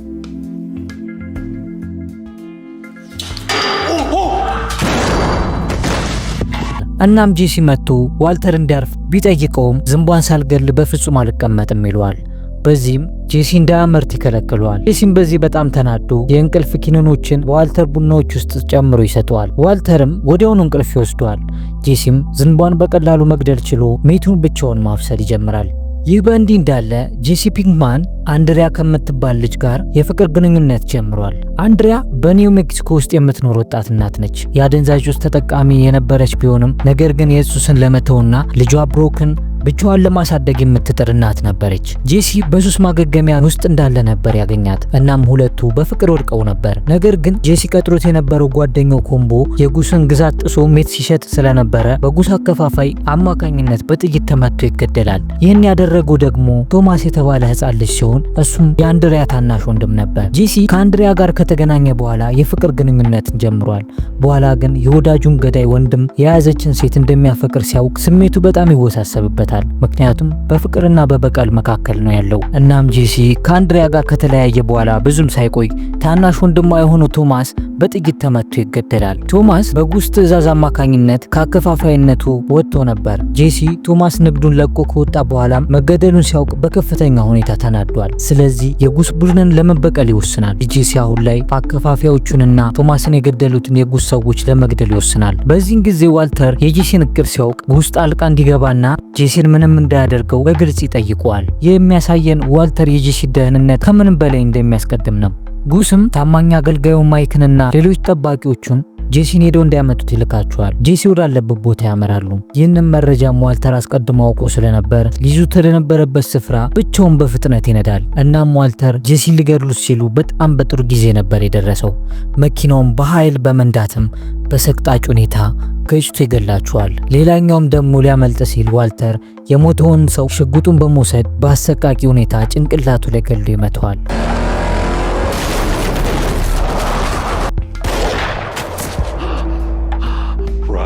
እናም በዚህ ሰቅጣጭ ሁኔታ ዋልተር የጄሲን ህይወት ይታደጋል። እናም ይህ ድርጊት ዋልተር ጄሲን ለመጠበቅ በመጨረሻ ከባድ የኃይል እርምጃ እንደወሰደና ሙሉ ለሙሉ ወደ አውሬነት መለወጡን የሚያሳየን ነበር። እናም ዋልተር የጉስ ሰዎችን በመግደሉ ምክንያት በጉስ የሞት ፍርድ ተላልፎበታል። እናም ጉስ አገልጋዩ ቪክተርን ሄደው ከላብራቶሪ ውስጥ እንዲያመጡለት ያዛቸዋል። ግን በዚህ መሃል ማይኬል ማውንት ዋልተርን ከመግደላቸው በፊት አንድ የመጨረሻ እድል እንዲሰጠው ጉስን ይለምናል። ምክንያቱም ዋልተር ከፍተኛ ጥራት ያለውን እጽ ማምረት የሚችለው እሱ ብቻ በመሆኑ ሌላ ሼፍ ከገባበት ንግዳችን ሙሉ ለሙሉ ይወድቃል የሚል ስጋት ስላደረበት ነበር። ግን ጉስ ሰዎቹ ስለተገደሉበት በጣም በመናደዱ ዋልተርን ለመግደልና የሜት ንግዱን ለመቀጠል ከዚህ በፊት የዋልተር ረዳት ሆኖ ተቀጥሮ የነበረው ጋይል ቤቲከርን እንደ ብቸኛና ዋና አብሳይ አድርጎ ለመተካት አቅዷል። እናም ጋይል በላብራቶሪ ውስጥ መጥቶ ዋልተርን ስለሚያበስልበት ሂደት ሙሉ ለሙሉ ይጠይቀዋል። ከዚህ በኋላ ዋልተር ላብራቶሪውን ለጋይል አስረክቦ ወደ ጉስ ለመሄድ ይገደዳል። Any particular purging the catalyst bed? No, it's pretty straightforward. I'll show you when we get there. ከዛም እነ ማይክ ዋልተርን ሊገሉት ሲሉ ቆይ እኔን ከመግደላችሁ በፊት ሌላ ሜት ማብሰል የሚችል ሰው እንዳላችሁ በግልጽ ማረጋገጥ አለባችሁ ይላችኋል። You might want to hold off. Yeah? Why? Because your boss is gonna need me. እናም ከመሞቱ በፊት ለመጨረሻ ጊዜ ጄሲ ጋር እንዲያስደውሉት ይጠይቃቸዋል። እናም ዋልተር ለጄሲ ደውሎ ጋይልን በፍጥነት ግደለው የሚል መልእክት ያስተላልፍለታል። Listen to me. You're closer than we are. You're going to kill me. Jesse, do it now! Do it, bitch! Do it fast! Because your boss is gonna need me. ጄሲም በከባድ ፍርሃት ውስጥ ተውጦ ወደ ጋይል ቤት ሄድና በላብራቶሪ ውስጥ ዋልተርን ሊተካት የተዘጋጀውን ጋይል በጥይት መትቶ ይገለዋል። ስለዚህ አሁን ላይ ዋልተር በጉስ ፍሪንግ የአደንዛዥ ንግድ ውስጥ ብቸኛና የማይተካ ዋና አብሳይ ሆኖ ቀጥሏል። ዋልተርና ጄሲ ጋይልን ከገደሉት በኋላ በጉስ አገልጋይ በቪክቶር አማካኝነት ተይዘው በላብራቶሪ ውስጥ ታግተው ይገኛሉ። ቪክቶርም የጋይልን መገደል ተከትሎ ሜት ማብሰል እንደሚችል ለጉስ ለማሳየት ምንም ሳይታዘዝ የኬሚስትሪ ሂደቱን ይጀምራል። በዚህ ጊዜ ጉስ ይመጣል። ከሁለቱ ከዋልተርና ከጄሲ ጋር ከመነጋገር ይልቅ ባልታሰበ ሁኔታ አንድ ጩቤ አንስቶ የቪክቶርን ጉሮሮ በመቁረጥ ይገለዋል። We're ready to go to work. We'll just pick up right where we left off. ይህ ድርጊት በጣም ጨካኝና አሰቃቂ ሲሆን የጉስን የስልጣንና የጭካኔ ደረጃ የሚያሳይ ነበር። ጉስ ይህንን ድርጊት የፈጸመው ቪክቶር የጉስን ትዕዛዝ ባለመጠበቁና ሳይፈቀድለት የራሱን ስራ በመጀመሩ ነው። ግን የጉስ ዋናው መልእክት ዋልተርን ማንም ሊተካ የማይችል መሆኑንና እነሱ ብቸኛ አምራች መሆናቸውን ለዋልተርና ለጄሲ ማሳየት ነበር። ከዛም ጉስ አስከሬኑን ካስወገደ በኋላ ወደ ስራ እንዲመለሱ ይነግራቸዋል። ግን ከዚህ በኋላ ዋልተር ጉስ በየትኛውም ሰዓት ላይ ሊገድለው እንደሚችል ፍንጭ ስለሰጠው እሱን በመፍራት አዲስ ሪቮልቨር ጠመንጃ ይገዛል። እናም ዋልተር በጉስ ቢሮ ውስጥ ጠመንጃውን ታጥቆ በመግባት እሱን ለመግደል ያቅዳል። ነገር ግን የዋልተር ጠባቂ ማይክ አስቀድሞ ዋልተር የጦር መሳሪያውን ይዞ ወደ ጉስ ቢሮ ውስጥ እንዳይገባ ይከለክሏል። እናም ዋልተር ጉስን እንደዚህ በቀላሉ መግደል እንደማይቻል ይገነዘባል። ወደ ጄሲ ስንመጣ ደግሞ ሰው ገሎ ስለማያውቅ ጋይልን በመግደሉ የተነሳ በከባድ የአእምሮ ጭንቀቱና የጥፋተኝነት ስሜት ውስጥ ገብቷል። እናም ጄሲ ይህንን ስነ ልቦናዊ ስቃዩን ለመርሳት እኩዮቹን ሰብስቦ የቤት ውስጥ ፓርቲ ያዘጋጃል። ወደ ጉስ ስንመጣ ደግሞ የዋልተርና የጄሲን ስራ ለመቆጣጠር አዲስ የደህንነት ሰራተኞችን ሾሟል። ወደ ስካይለር ስንመጣ ደግሞ ስካይለር ዋልተርን በመወከል ከዚህ ቀደም ይሰራበት የነበረውን የመኪና ማጠቢያ ቦታ ከባለቤቱ ከቦግዳን ለመግዛት ትሞክራለች። ነገር ግን ቦግዳን ከዚህ በፊት ዋልተር መስሪያ ቤቱን ሲለቅ ተሳድቦ በመውጣቱ ምክንያት በ20 ሚሊዮን ዶላር ካልሆነ አልሸጥልሽም ይላታል። በዚህም ስምምነቱን ያበላሻል። ግን ስካይለር የዋዛ አልነበረችም። ቦግዳን የመኪና ማጠቢያ ቦታውን በዝቅተኛ ዋጋ ለመሸጥ ፈቃደኛ ባለመሆኑ እሱን በማታለል ለመግዛት ትወስናለች። እናም ቢልበርን የተባለ አንድ ሰውን በመጠቀም የከርሰ ምድር ውሃ ተቆጣጣሪ አስመስላ ትልክበታለች። እናም ቢል የመኪና ማጠቢያ ቦታው ከፍተኛ የሆነ የአካባቢው ብክለትን እየፈጠረ እንደሆነና አካባቢውን ለማጽዳት በጣም ከፍተኛ ወጪ እንደሚያስፈልግ ቦግዳንን ያስፈራረዋል። ቦግዳንም የሚመጣበትን የህግ ችግር በመፍራት በመጨረሻ ንብረቱን በጣም በዝቅተኛ ዋጋ ለስካይለር እና ለዋልተር እንዲሸጥ ይገደዳል። አቤት የስካይለር ተንኩል! ግን ወደ ዋልተር አማች ሃንክ ስንመጣ ደግሞ አሁንም በደረሰበት ጉዳት ምክንያት ከስራው ቢታገድም የፖሊስ ጓደኛው ግን የጋይል ቤቲከርን ግድያ በሆስፒታል ውስጥ ሆኖ እንዲመለከት ሰጥቶታል። በተጨማሪም በጋይል ቤት ውስጥ የተገኘ አንድ ማስታወሻ ደብተር አብሮት አለ። ሃንክ የጋይልን የማስታወሻ ደብተር ሲመለከት አስደናቂውን የሚት ቀመርና የጋይልን ብልህነት በጣም ማድነቅ ይጀምራል። የሃንክ ሚስት ማሪ ደግሞ ሃንክ ተጎድቶ ወደ ሆስፒታል ውስጥ ከገባ በኋላ አንዳንድ ንብረቶችን ሰዎች ሳያዩት በመስረቅ መውሰድ ጀምራለች። ያው በጥቅሉ ሌባ ሆናለች ማለት ነው። ከዛም ሃንክ ከሆስፒታል ወጥቶ ዋልተር፣ ስካይለር እና ማሪ አንድ ላይ ሆነው ለራት ተገናኝተው ነበር። በዚህ ጊዜ ሃንክ በጋይል ቤቲከር ማስታወሻ ደብተር ውስጥ ያገኛቸውን የተለያዩ ስዕሎችና የኬሚካል ቀመር ማስታወሻዎችን ለዋልተር እያሳየው ነው። እናም ዋልተርን WW የሚል ምህጻረ ቃል በማስታወሻ ደብተር ውስጥ ተመልክቻለሁ፣ ምን ማለት ነው? የኬሚስትሪ ቀመር ይሆን እንዴ ብሎ ይጠይቀዋል። ሃንክም እነዚህን ጥርጣሬዎች ሲያነሳ ዋልተር በጣም ይደናገጣል። ምክንያቱም የዋልተር ፊደላት WW ወይም ዋልተር ዋይት መሆናቸውን ስላወቀና ሃንክ ሊይዞ መቃረቡን ስለተገነዘበ ነበር። ሆኖም ግን ሃንክ ገና አሁን ላይ ዋልተርን አልተጠራጠረም። ይልቁኑ ዋልተርን የኬሚስትሪ እውቀቱን ተጠቅሞ WW የሚለውን ቀመር እንዲፈታለት ጠይቆታል። ወደ ጄሲ ስንመጣ ደግሞ ጄሲ አሁንም የጋይልን ግድያ ስቃይ ለመርሳት ማለቂያ የሌለው ድግሱን ቀጥሏል።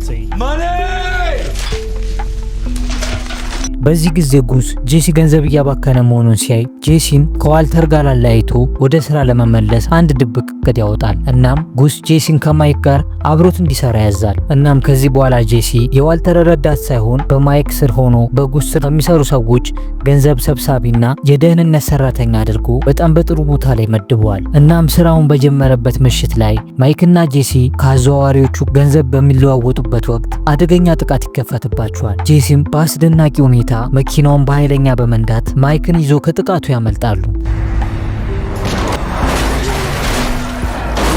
በኋላ ላይ ግን ይህ ሁሉ የተዘጋጀው በጉስ መሆኑን እንገነዘባለን። ይህም ጄሲ ጀግናና በጣም አስፈላጊ ሰው እንደሆነ ጉስ ለመረዳት ስለፈለገ ነው። ስለዚህ አሁንም ጄሲ ለሜት ንግዱ በጣም አስፈላጊ ሰው መሆኑን ይገነዘባል። ግን ዋልተር አሁን ላይ ጄሲ ከጉስ ጋር አብሮ መስራት በመጀመሩ እንደተካደ ተሰምቶታል። ጉስ ሆን ብሎ ጄሲን ከዋልተር ለይቶ ከማይክ ጋር እንዲሰራ አዞታል። ጄሲ ገንዘብ በመሰብሰብና የጉስን ቡድን ደህንነት በማስጠበቅ በጉስ አይን ታላቅ ክብርና እምነትን አግኝቷል። ዋልተር ደግሞ ቪክቶር ከተገደለ በኋላ ላብራቶሪ ውስጥ ብቻውን ነበር የቀረው። የጄሲ አለመኖርና ከማይክ ጋር ያለው አዲስ ግንኙነት ዋልተርን ጉስ ጄሲን በእርሱ ላይ ያዘጋጀውና እያነሳሳው እንደሆነ አስፈርቶታል። ስለዚህ ዋልተር ጄሲን እንዳጋር ቢወደውም ግን በጉስ የወንጀል ዓለም ውስጥ ከእርሱ የበለጠ ክብርና ቦታ እየሰጠው መሆኑን ሲያይ ቅናትና የምቀኝነት ስሜት አድሮበታል። ዋልተር ጄሲ እሱን ከጉስ ጋር ባለው ግንኙነት እንዳይተካው በጣም ፈርቷል። ከዛም ዋልተር ወደ ቤቱ ተመልሶ ከስካይለር ጋር አሪፍ የፍቅር ጊዜ ማሳለፍ ጀምራል። ነገር ግን ሰውነቱ በሙሉ በአደንዛዥ መቀመሚያ ኬሚካሎች ተውጦ ነበር። እናም በዚህ ጊዜ ስካይለር ዋልተር አሁን ላይ በጣም አደገኛና ትልቅ የወንጀል አውታር ውስጥ ሰምጦ እንዳለ አውቃለች። በዚህ ጊዜ አደጋ ውስጥ ነህ ስትለው እርሱ በጣም ተናዶ እኔ አደጋ ውስጥ አይደለሁ፣ ይልቁኑ አደጋው እኔ ነኝ ብሎ ትዕቢት የተሞላበት ምላሽ ይሰጣታል። እናም በነጋታው ዋልተር ለልጁ ዋልተር ጁኒየር በጣም የተቀናጣ መኪና ገዝቶ በስጦታ መልክ ይሰጠዋል። ስካይለርም ይህንን ስትመለከት መንግስት ገንዘቡን ከየት ነው ያመጣው ብሎ ይጠይቃል። እንዴት እንደዚህ የተቀናጣ መኪናን ገዝተህ ትሰጠዋለህ ብላ ትወቅሷለች። በዚህ ጊዜ ዋልተር በአሳዛኝ ሁኔታ ለልጁ የሰጠውን በጣም ዘናጭ መኪና በእሳት አቀጣጥሎ ያጋያታል። ወደ ዋልተር ስንመጣ ደግሞ ጉስ ፍሪንግ ዋልተርና ጄሲን ከቪክቶር ግድያ በኋላ በእጁ ስራ አድርጓቸዋል። ጉስ ዋልተርን በማንኛውም ጊዜ መተካት ወይም መግደል እንደሚችል ግልጽ ነበር። ዋልተር ህይወቱን ለማዳን ብቸኛው መንገድ ጉስን ማስወገድ እንደሆነ አስቧል። ዋልተር ሁልጊዜም በንግድ ስራው ውስጥ የበላይ መሆን ይፈልጋል። ጉስ ግን ሙሉ በሙሉ ዋልተርን ይቆጣጠረው ነበር። ዋልተርም ከዚህ ቁጥጥር ወጥቶ ሙሉ ለሙሉ ስራውን መቆጣጠር ይፈልጋል። ስለዚህ ኃያሉን ጉስ ለመግደል አንድ ከባድ እቅድ ያቅዳል። ይኸውም ጉስ አብዝቶ የሚያጨሰውን ሲጋራ አመሳስሎ በሲጋራው ውስጥ ራይሲን የተባለን አደገኛ መርዝ አብሮ ይቀምማል። እናም ይህንን ሲጋራ ወደ ጉስ ለማድረስ ግዴታ ጄሲን ለመጠቀም ያስባል። ምክንያቱም ጄሲ አሁን ላይ የጉስ የቅርብ ሰው ስለነበር ነው። እናም ጄሲን ደግሞ የፍቅረኛህን የአንድሪያን ታናሽ ወንድም ቶማስን እንዲገድል ያዘዘው ጉስ ስለሆነ እኔም እርሱን መበቀል ስለምፈልግ አንድ ላይ ሆነን ጉስን እናስወግድ ብሎ ያሳምነዋል። ነገር ግን ጄሲ የተመረዘውን የራይሲን ሲጋራ ከዋልተር ከተቀበለ በኋላ በድንገት ማይክ ሂርማውንት ከጀርባው ይመጣበታል። ማይክ ጄሲን በድብቅ እንዲከታተል የተመደበ ሰው ነበር። በነገራችን ላይ ማይክ ሂርማውንት ማለት ለጉስ ፍሪንግ የሚሰራ ከፍተኛ የደህንነትና የምርመራ ባለሙያ ነበር። እሱ የጉስን የሜት ንግድ ስራዎች በደህንነት እና የገንዘብ መሰብሰቢያ ስራዎችን በብቃት ነበር የሚመራው። ማይክ የቀድሞ ፖሊስ የነበረ ሲሆን በፊላደልፊያ ይሰራ ነበር። ይህ ያለፈው ልምዱና በፖሊስ ውስጥ ያሳለፈው ህይወቱ በህግ አሰራር ዙሪያ ትልቅና ጥልቅ እውቀት እንዲኖር አድርጎታል። ማይክ በጣም ባለሙያ፣ ዝምተኛና ታማኝ ሰው ነው። ስሜቱን በንግግር ቶሎ አይገልጽም፣ ነገር ግን ለልጅ ልጁ ኬሊና ለቤተሰቡ ደህንነት በጣም የሚጨነቅ ሰው ነው። ብዙ የሚሰራውም ለልጅ ልጁ ቤተሰቡን ያለ ችግር ለማኖር ሲል ነበር። በተጨማሪም ማይክ ከጠበቃቸው ከሰውል ጉድማን ጋር በጣም የቅርብ የስራ ግንኙነት ነበረው። እናም በድብቅ ጄሲን ተከታተለው ስላለው ጄሲ ሲጋራውን ዋልተር ተቀብሎ ሊወጣ ሲል ነበር የደረሰበት። ወደ ሃንክ ስንመጣ ደግሞ ሃንክ ሽራደር በጌል ግድያ ጉዳይ ባደረገው ጥልቅ ምርመራ መሰረት ጉስ ፍሪንግ ከዚህ ግድያ ጋር በቀጥታ እንደሚገናኝ በይፋ መጠርጠር ጀምሯል። ከዛም ሃንክ የዋልተር ልጅን ጁኒየርን ይዞ ወደ ጉስ ሬስቶራንት የሚጋብዘው መስሎ ይሄዳል። በዛም ጉስ ነበር ያስተናገዳቸው። ሃንክ ግን ወደዛ ሄደው ልጁን ለመጋበዝ አስቦ ሳይሆን የጉስ የጣት አሻራን ለመውሰድ አስቦ ነው። እናም በመጠጫው ላይ ያለውን የጣት አሻራውን በብልሃት ይወስዳል። ከዛም ሃንክ በመጠጫው ላይ የተገኘው የጣት አሻራ ከጌል አፓርትመንት ውስጥ ከተገኘው አሻራ ጋር መመሳሰሉን ለዲኤ ባልደረቦቹ ይነግራቸዋል። What are Gustavo Fring's fingerprints? Hank, no offense, but I think you're really reaching. ይህም ጉስን ባዶ ወንጀለኛ እንደሆነ ፍንጭ የሚሰጣቸው ነበር። እናም ዲኤዎች የጉስ የጣት አሻራ ከጌል አፓርትመንት ውስጥ ከተገኘው አሻራ ጋር ተመሳሳይ መሆኑን ስላረጋገጡ ጉስን ለምርመራ ወደ ጽህፈት ቤታቸው ይጠሩታል። ጉስ ግን በጣም በተረጋጋና በሰከነ መንፈስ ውስጥ ሆኖ ነበር ለሚጠይቁት ጥያቄ ምላሽ እየሰጠ የነበረው። እናም ምንም አይነት ፍርሃት ወይም መረበሽ ሳይታይበት እንደ ማንኛውም የተዋጣለት ነጋዴ ሆኖ ቀረባቸው። ሃንክ በጌል አፓርትመንት ውስጥ ከተገኘው የጣት አሻራ ጋር ያለውን ግንኙነት ሲያነሳ ጉስ በቀላሉ ከሚያወራው ወንጀል ጋር ምንም አይነት ግንኙነት እንደሌለው ይክዳል። ይልቁኑ እነርሱን ለማደናገር የረጅም ጊዜ የንግድ አጋሩ የነበረውን ማክስ የተባለ ጓደኛው ከጌል ጋር የሚቀራረብ ስለነበር የሞተውን ጓደኛውን ሲያስታውሰው በየዋህነት ወደ ጋይል ቤት መሄዱን ይናገራል። በዚህ ጊዜ ዲኤዎች ጉስ የተናገረውን ነገር በማመንና በእርሱ ላይ ተጨባጭ ማስረጃ ባለማግኘታቸው ምክንያት ጉስን ለመልቀቅ ይገደዳሉ።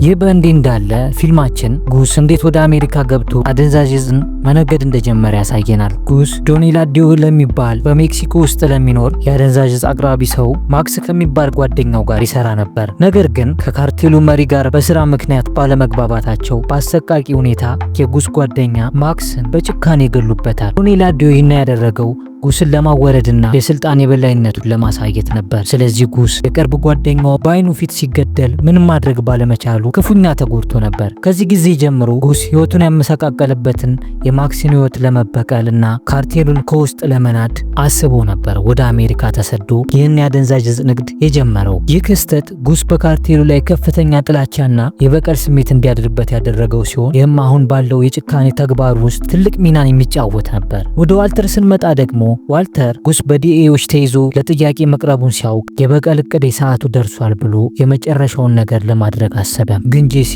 አሁንም በጉስ የመገደል ፍርሃት ስላደረበት ጉስን ለመመረዝ ፈቃደኛ አልሆነም ነበር። ወደ ስካይለርና ቴድ ስንመጣ ደግሞ ቴድ ከዓመታት በፊት በርካታ ግብር በማጭበርበሩ ግብር ሰብሳቢው ጉዳዩን እንደገና በመክፈት ትልቅ የዕዳ ክፍያ እንዲከፍል ይጠይቀዋል። ስካይለርም ቀደም ሲል የቴድን ሂሳብ ስትሰራ ስለነበር ከቴድ ጋር ሆና ወደ ግብር ሰብሳቢ ሰው ጋር ትሄዳለች። እናም ስካይለር ቴድ በርካታ ገንዘብ ክፈል መባሉን ስትመለከት የዋልተርን ህገወጥ ገንዘብ ለቴድ በብድር መልኩ ለመስጠት ትወስናለች። እናም ዋልተር ሳያውቅ $621,000 ለቴድ ትሰጠውና የግብር ዕዳውን እንዲከፍልበት እንዲሁም ገንዘቡን ከየት አመጣ ከተባለ ሀብታሟ አክስቴ ከውጭ ሀገር ላከችልኝ እንዲል ታስገነዝበዋለች። ቴድ ግን በመጀመሪያ ገንዘቡን ወስዶ ዕዳውን ለመክፈል ቢስማማም በመጨረሻ ግን ምን ሀሳቡን እንዳስቀየረው ሳይታወቅ ዕዳውን ላለመክፈል ይወስናል። በምትኩ ቴድ የስካይለርን ገንዘብ ወዲያውኑ የግብር ዕዳውን ለመክፈል ከመጠቀም ይልቅ የተወሰነውን ገንዘብ አዳዲስ የቅንጦት እቃዎች እና መኪና ገዛበት። ያው ስካይለርን ሸመጠጣት ማለት ነው። ቴድ ወደ ጉስና ወደ ጄሲ ስንመጣ ደግሞ ጉስ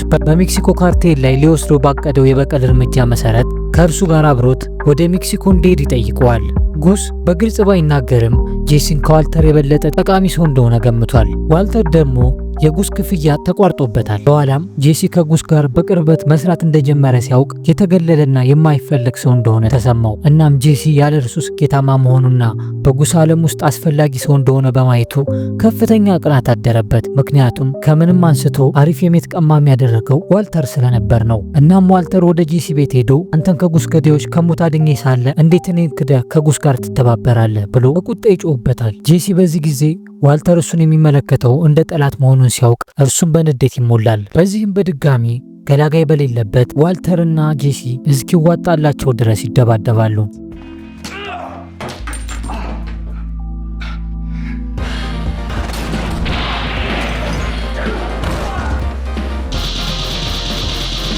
ይህ ድብድብ በሁለቱ መካከል ያለው አጋርነት ያበቃለት መሆኑን ያመለክታል። ከዛም ጉስ ማይክንና ጄሲን ወደ ሜክሲኮ ወስዶ ከዚህ በፊት ጉስ ይሰራበት ወደ ነበረው ወደ ዶኔላዲዮ ግቢ ይሄዳሉ። እናም ወደ ካርቴሉ ጋር እንደደረሱ ከዶኔላዲዮ ጋር ካርቴሉ ለጉስና ለጄሲ በአመት $50 ሚሊዮን እየከፈላቸው ጄሲ ደግሞ በምትኩ በሜክሲኮ ውስጥ ሆኖ ሚት እንዲያበስ ስምምነት ያደርጋሉ። የስምምነታቸውንም ለማክበር ዶኔላዲዮ መጠጥ ያቀርባል። ነገር ግን መጠጡ ላይ ጉስ መርዝ ጨምሮበት ነበር። እናም ጉስ አስቀድሞ በመዘጋጀቱ ምክንያት መርዙ እርሱን አልጎዳውም። ነገር ግን ሊበቀለው የፈለገ የነበረውንና የጓደኛውን ገዳይ ዶኔላዲዮ መርዙ ወዲያው ነበር ጠብ ያደረገው። በዚህ ወቅት የዶን ጠባቂዎች እነ ጉስ ላይ ተኩስ ይከፍትባቸዋል። ጄሲና ማይክም ከጠባቂዎቹ ጋር ለአስጨራሽ ውጊያ ካደረጉ በኋላ በመጨረሻም ማይክ በጥይት ይመታል። ነገር ግን ጄሲ ጉስንና ማይክን ከሞት መንጋጋ አላቆ በመኪና ጭኖ ወደ ሆስፒታል ወስዶ ሕክምና እንዲያደርጉ ያደርጋቸዋል።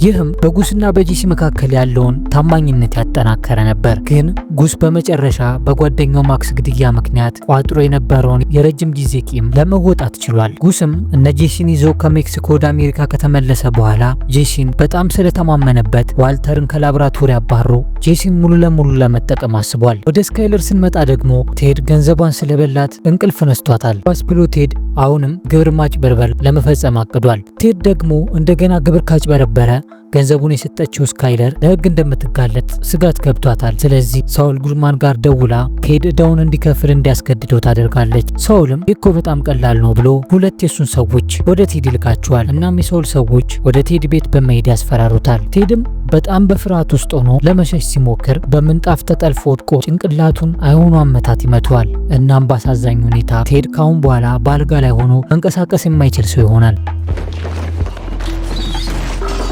ወደ ዋልተር ስንመጣ ደግሞ ከአማቹ ሃንክ ጋር ሆነው በመኪና እየተጓዙ ነው። እናም ሃንክ ምርመራው በተሳካ ሁኔታ እየሄደ እንደሆነና በሚያስገርም ሁኔታ ጉስ የሚባለውን ሰው እንደጠረጠሩት ለዋልተር ይነግረዋል። ዋልተር ግን ከጉስ ይልቅ ጄሲ ላይ እንዲያተኩር እየነገረው አቅጣጫ ሊያስለውጠው ቢሞክርም ነገር ግን ሃንክ በፍጹም ከጉስ ራስ ላይ አላወርድም ይለዋል። በዚህ ጊዜ ዋልተር ራሱ እንዳይጋለጥ በመፍራቱ ምክንያት መኪናውን ሆን ብሎ አውቆ ያጋጨዋል። ይህን ያደረገበት ምክንያትም ምናልባት ሃንክ ተጎድቶ አሁንም ጊዜ ይገዛልኛል በሚል ሀሳብ ነበር።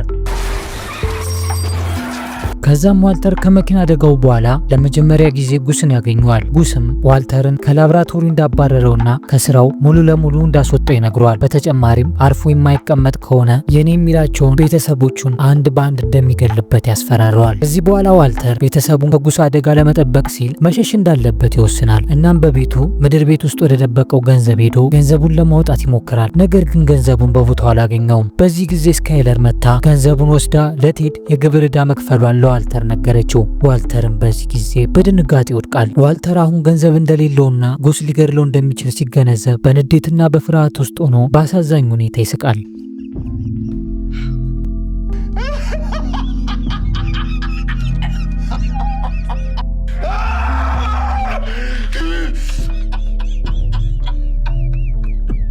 ይህ ትዕይንት የዋልተርን የስነልቦናዊ ውድቀትና ተስፋ መቁረጥ ደረጃን የሚያሳይ ነበር። እናም ዋልተር አሁን ላይ አደጋ ላይ መሆኑን ስላወቀ ጉስን ከመግደል ውጭ አማራጭ እንደሌለ ወስኗል። ወደ ጄሲ ስንመጣ ደግሞ አንድሪያ ለጄሲ ደውላለት በፍጥነት ወደ ሆስፒታል እንዲመጣ ተነግሯለች። ጄሲም በዛ ሲደርስ የአንድሪያ ልጅ የሆነው ብሮክ ራይሲን በተባለ መርዝ ተመርዞ በሞትና በህይወት መካከል እንዳለ ተነግሯለች። ጄሲም በንዴት ውስጥ ሆኖ ሳለ ሲጋራውን ለመለኮስ ሲያወጣ ጉስን ለመግደል መርዞት የነበረውን አንዱን ሲጋራ ያጧል። በዚህም ጄሲ ወዲያውኑ ዋልተር ብሮክን በመርዝ እንደመረዘው በመጠርጠር በንዴት በመሞላት ወደ ዋልተር ቤት ይሄዳል። እናም ዋልተርን በሽጉጥ ለምን እንደዚህ ያደረክ ብሎ ያስፈራረዋል። ዋልተርም ይህንን ሲሰማ በጣም እንደደነገጠና ብሮክ መመረዝ የጉስ ስራ መሆኑን ለጄሲ ለማሳመን የተለያዩ ቃላት መደርደር ይጀምራል። እናም ዋልተር ጉስ ብሮክን በመርዝ እንዲታመን በማድረጉ ጄሲንና አንድሪያን ለመበቀል እየሞከረ እንደሆነ ያሳምነዋል። ጄሲም ዋልተር የነገረው ነገር ስላሳመነው በጉስ ላይ በንዴት ተሞልቶ ጉስን ለመግደል ከዋልተር ጋር ለመተባበር ይስማማል። እናም ዋልተር በእቅዱ መሰረት ከጄሲ ጋር በመስማማት በጉስ መኪና ስር በሪሞት ኮንትሮል የሚፈነዳ ቦምብ ያጠምድና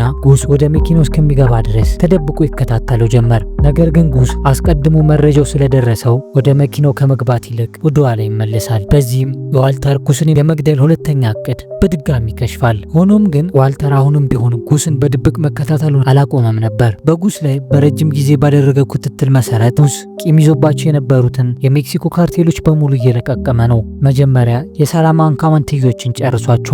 በመቀጠልም ዶን ኢላዲዮን ሄዶ ገሎታል። አሁን የቀረው ግን ሄክተር ሳላማንካ ነበር። እናም ዋልተር ጉስ ሄክተርን ሄዶ ከመግደሉ በፊት በአረጋውያን ማዕከሉ ቀድሞ ሄዶ ያገኛቸዋል። እናም ለሄክተር ጉስ ሊገድለው እንደሚመጣ ዝርዝር መረጃውን ይነግረዋል። ሄክተርም ይህንን መረጃ ሲሰማ ይናደድና በዌልቸሩ ስር ስውር ቦምብ እንዲጠመድበት ያደርጋል። ያው ጉስ ሲመጣ አብሮት ጠፍቶ ለመጥፋት አስቦ ነው። እንደተባለውም ጉስ ብዙም ሳይቆይ መጣ። ሄክተር ላይም የስላቅ ቃላትን እየደረደረ ሊበቀሉ እንደመጣ ይነግረዋል። እናም ሄክተር ሊገድለው አንድ መርፌ እያዘጋጀ ሳለ የመጥሪያ ደወሉን ደጋግሞ ይደውላል። ከዛም ከባድ ፍንዳታ ይከሰታል።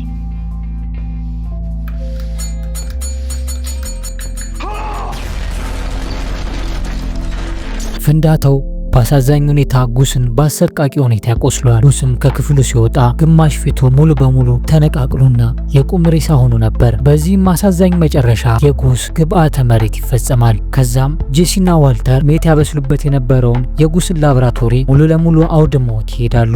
ከዚህ በኋላ የጉስን ታማኝ አገልጋይ የነበረውን ማይክን ሄደው ያገኙታል። ማይክን በዚህ ጊዜ ሁለቱንም ገሎ የጉስን ገንዘብ ሰብስበው ለመጥፋት አስበው ነበር። ነገር ግን ከዚህ ቢጠፋም በፖሊስ ታድኖ እንደሚያዝ ስላወቀ ከነዋልተር ጋር በመሆን የወንጀል አሻራውን እያጠፋ ለመስራት አብሮ ይስማማል። እናም ከዚህ በኋላ ዋልተር፣ ጄሲና ማይክ ጉስ ፍሪንግን ከገደሉት በኋላ የጉስን የሜት ኦፕሬሽን ስራዎች ማስረጃዎች በሙሉ ለማጥፋት ይወስናሉ። ዋልተር የጉስን ላብራቶሪ ካቃጠለ በኋላ በላብራቶሪ ውስጥ ያሉት የክትትል ካሜራዎችን በመጠቀም ፖሊሶች ሊይዟቸው እንደሚችሉ ተገንዝቧል። ከዛም የሁልጊዜ አጋራቸው የሆነው ሳውል ጉድማን አንድ ምክርን ይመክራቸዋል። ማይክ፣ ጄሲና ዋልተር የጉስ ኮምፒውተሮች በጉስ ሬስቶራንት ዋና መስሪያ ቤት ውስጥ እንደሚገኙ ስላወቁም እዛ ውስጥ ያሉትን መረጃዎች ለማጥፋት ደግሞ ወደ ህንፃው ውስጥ ገብቶ ከመስረቅ ይልቅ በጣም ከባድ የሆነ ማግኔት እንዲጠቀሙ ምክር ይሰጣቸዋል። በሳውል ምክር መሰረትም በጣም ከባድ ግፊት ያለው ማግኔት ወደ ጉስ ሬስቶራንት በመውሰድ በጉስ ቢሮ ውስጥ የነበሩ ማስረጃዎችን በሙሉ በማግኔት ስበው ያወድሙታል።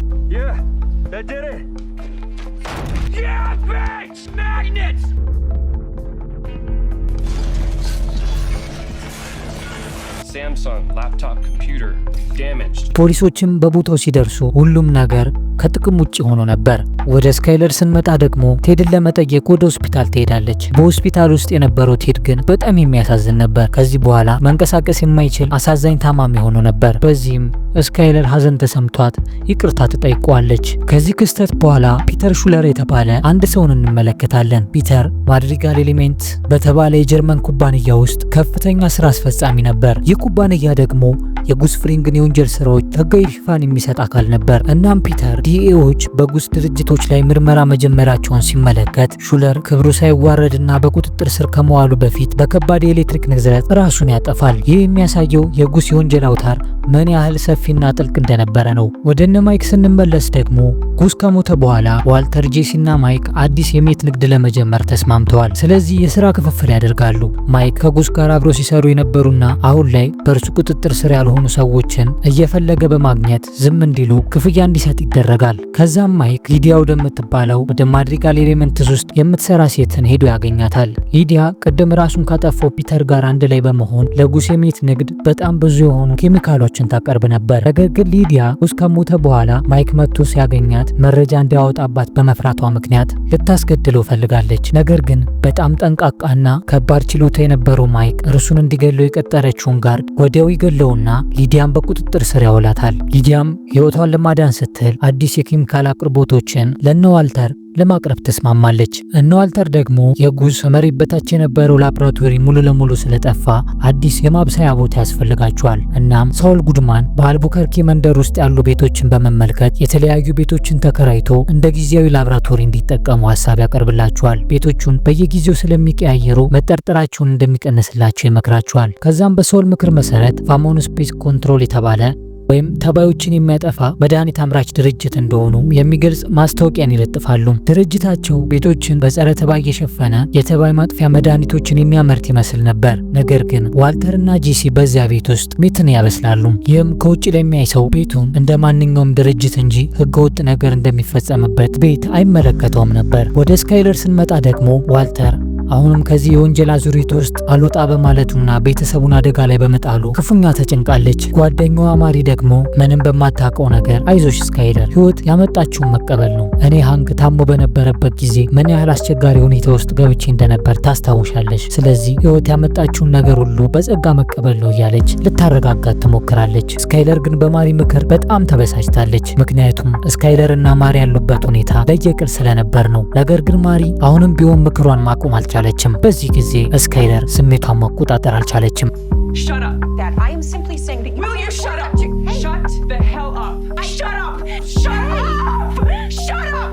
Shut up. Shut up. በነጋታውም የዋልተር የ51ኛ ዓመት የልደት በዓል ነበር። በዚህ ጊዜ ዋልተር አዲስ በጣም ዘናጭ ፖርሽ መኪና ለራሱና ለልጁ ለጁኒየር ገዝቶ በስጦታ ያበረክትለታል። ያው ዋልተር አሁን ላይ ልታይ ማለት እየጀመረ ነው ማለት ነው። ስካይለር ግን አሁንም በድጋሚ እንደዚህ አይነት ቅንጡ ነገሮችን መያዝ ይበልጥ በፖሊስ ሊያስጠረጥረው ስለሚችል መኪኖቹን ወደ ባለቤቶቹ ወስዶ እንዲመልሳቸው ትለምነዋለች። ነገር ግን እንደ ከዚህ ቀደሙ መኪኖቹን ለመመለስ ፈቃደኛ አልነበረም። ዋልተር በሚያደርገው ድርጊትም ስካይለር በቤተሰቧ ላይ በተደቀነው አደጋ ምክንያትና በተለያዩ ጫናዎች በከፍተኛ ስነ ልቦናዊ ቀውስ ውስጥ ገብታለች። እናም ምሽት በዋልተር የልደት ድግስ ላይ ስካይለር ሆን ብላ ከነሙሉ ልብሷ ወደ መዋኛ ገንዳ ውስጥ ዘላ ትገባለች። ይህ ድርጊቷም የዋልተር ቤተሰብና እንግዶቹን ያስደነግጣል። ስካይለር ግን ይህን ያደረገችው የአእምሮ ጤንነት ችግር እንዳለባት ለማሳመንና ከዋልተርና ከልጆቿ ለመራቅ ያላትን ፍላጎት እያሳየች ነበር። ሃንክና ማሪም በስካይለር ድርጊት በጣም ተደናግጠውና አዝነው ዋልተርን ስካይለር በጣም እየተጎዳች ስለሆነ እንዲንከባከባት ይነግሩታል። ያውና ሃንክ ዋልተር የገባበትን ከባድ የወንጀል አዙሪት ምንም ስለማያውቁ ነበር። ወደ ጄሲ ማይክና ዋልተር ስንመጣ ደግሞ የአደንዛዥ ዕፅ ስራቸውን ለመቀጠል ከፍተኛ መጠን ያለው ሜቲላሚን የተባለ ኬሚካል ያስፈልጋቸዋል። ይህን ሜቲላሚን የምታቀርብላቸው ደግሞ ሊዲያ ነበረች። ሊዲያ ከፍተኛ ጭነት ያለው ሜቲላሚን በባቡር ወደ አሜሪካ እየተጓጓዘ እንደሆነ ትነግራቸዋለች። በዚህ ጊዜ ይህን ከፍተኛ መጠን ያለው ሜቲላሚን ለመውሰድ ግዴታ አንድ ትልቅ እቅድ ያስፈልጋቸው ነበር። በተጨማሪም ማይክ ከጉስ ጋር ሆነው አብረው ለሚሰሩና አሁን በፖሊስ ቁጥጥር ስር ላሉ ሰዎች መረጃ እንዳያወጡ ብዙ ክፍያ መክፈል ነበረበት። ስለዚህ በርካታ ገንዘብ ያስፈልጋቸዋል። ይህንን ስራቸውንም ለመቀጠል ከፍተኛ መጠን ያለው ገንዘብ በአስቸኳይ ማግኘት ነበረባቸው። ዋልተር በዚህ ጊዜ ከባቡሩ ኬሚካሉን ለመውሰድ ብልሃት የተሞላበት እቅድ ያቅዳል። ይኸውም ዓላማቸው መዝረፍ ሳይሆን መለወጥ ነበር። ባቡሩ በሚያልፍበት በረሃማ ክፍል ውስጥ ትልቅ ጉድጓድ ይቆፍራሉ። ከዛም ጉድጓዱን ወደ ቆፈሩበት አካባቢ ባቡሩ ሲደርስ የተጫነውን ሜቲላሚን በፍጥነት ወደ ጉድጓድ ውስጥ ይሞሉታል። በምትኩም ባቡሩ የተዘረፈ እንዳይመስል ውሃ እንዲሞሉበት ያደርጋል። ይህም ማለት ባቡሩ ወደ መዳረሻው ሲደርስ ማንም ሰው ኬሚካሉ እንደተሰረቀ ወዲያውኑ አይገነዘብም። ስለዚህ ይህ ለነ ዋልተር ለመሸሽ በቂ ጊዜ የሚሰጣቸው ነበር። ይህን እቅዳቸው ለማስፈጸምም ቶድ የሚባል ባለሙያ ልጅ አብሯቸው እንዲሰራ አድርገው ነበረ።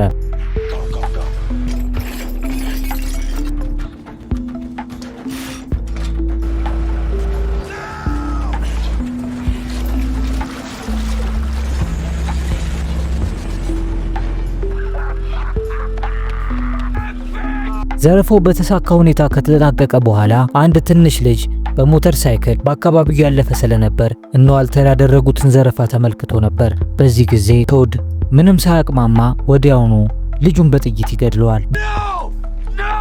ጄሲ ይህን አሰቃቂ ግድያ ሲመለከት በጣም ደነገጠ። ዋልተርም የሚያደርገው ነገር ጠፍቶት የቶድን ድርጊት በጸጸትና በድንጋጤ ውስጥ ሆኖ ቆሞ ይመለከት ነበር። እነ ዋልተርም ማስረጃ ማጥፋት ስለነበረባቸው የሞተር ብስክሌቱንና አስከሬኑን እንደለመዱት በሃይድሮፍሎሪክ አሲድ አቅልጠው ለማጥፋት ይሞክራሉ።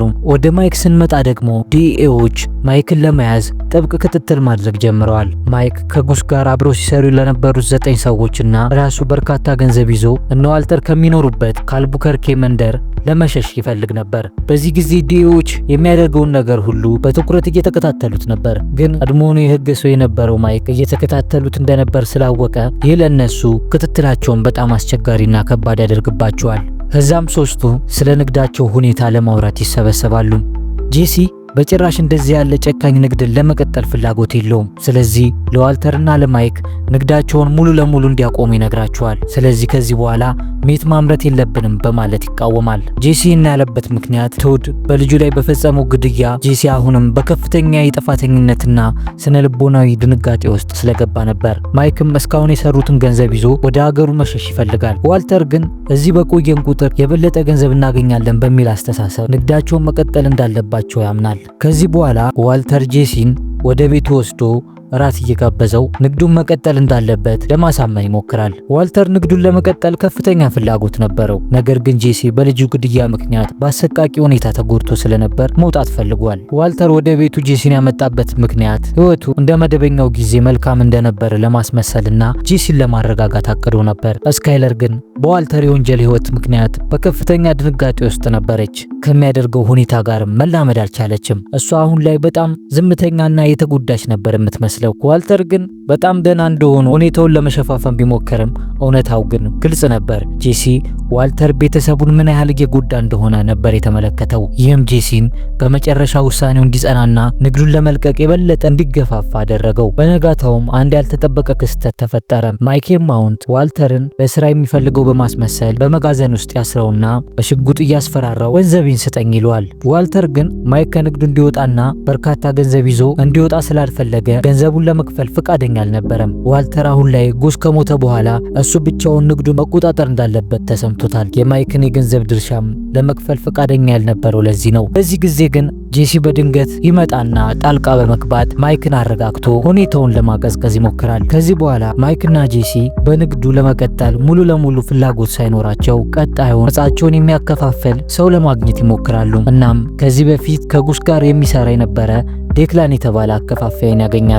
ዴክላን ሜታቸውን ለመግዛት ፈቃደኛ አልነበረም። ምክንያቱም እንደ ጉስ አይነት ላብራቶሪ ስለሌላቸው ሜታቸው ጥራት የሌለው ነበር መስሎ የታየው። በዚህ ጊዜ ዋልተር ተናዶ በግዴታ ሜታቸውን እንዲያከፋፍል ለማድረግ እኔ ጉስ ነኝ፣ ሁሉንም ነገር እንደ ጉስ መስራት እችላለሁ፣ ስለዚህ አሁንም ጉስ እንዳልሞተ በማስመሰል ንግዱን መቀጠል አለብህ ይለዋል። ነገር ግን ዴክላን በፍጹም አንተ ጉስ አይደለም፣ አንተ ሃይዘንበርግ ነህ ብሎ ሲናገር ዋልተር ዴክላንንና የቡድኑ አባላት በሙሉ በጭካኔ ጨረሳቸው። I'm Gus Fring. Say my name. Heisenberg. እናም ዋልተር ወደ ሜት ማብሰል የላብራቶሪ ስራው ይመለሳል። ነገር ግን ጄሲ አልሰራም ብሎ ስላስቸገረው አብሮት እንዲሰራ እንደረዳትነት ቶድን መርጧል። ቶድ ምንም የሚያውቀው የኬሚስትሪ ሂደት አልነበረም። ነገር ግን ዋልተር በሚያዘው መሰረት ሜትን አብሮ ለማብሰል እየሞከረ ነበር። ይህ በእንዲህ እንዳለ ዲኤዎች አንድ ወሳኝ እርምጃን ያገኛሉ። አንድ ለሳውል ጉድማን የሚሰራና የነ ዋልተርን ገንዘብ ህጋዊ ክፍያዎችን እንደሆኑ ለማስፈጸም የሚረዳ አንድ ሰው በርካታ ብር እያስተካከለ በነበረበት ጊዜ ዲኤ በጉስ አውታር ውስጥ ያሉ ሰዎችን መከታተል ሲጀምር ይህን ሰው ያገኘዋል። ይህም ለነ ዋልተር በጣም አደጋ ነበር። ወደ ማይክ ስንመጣ ደግሞ ዲኤዎች በጣም እየቀረቡት ስለሆነ መያዙ እንደማይቀር ስላረጋገጠ ተስፋ ቆርጧል።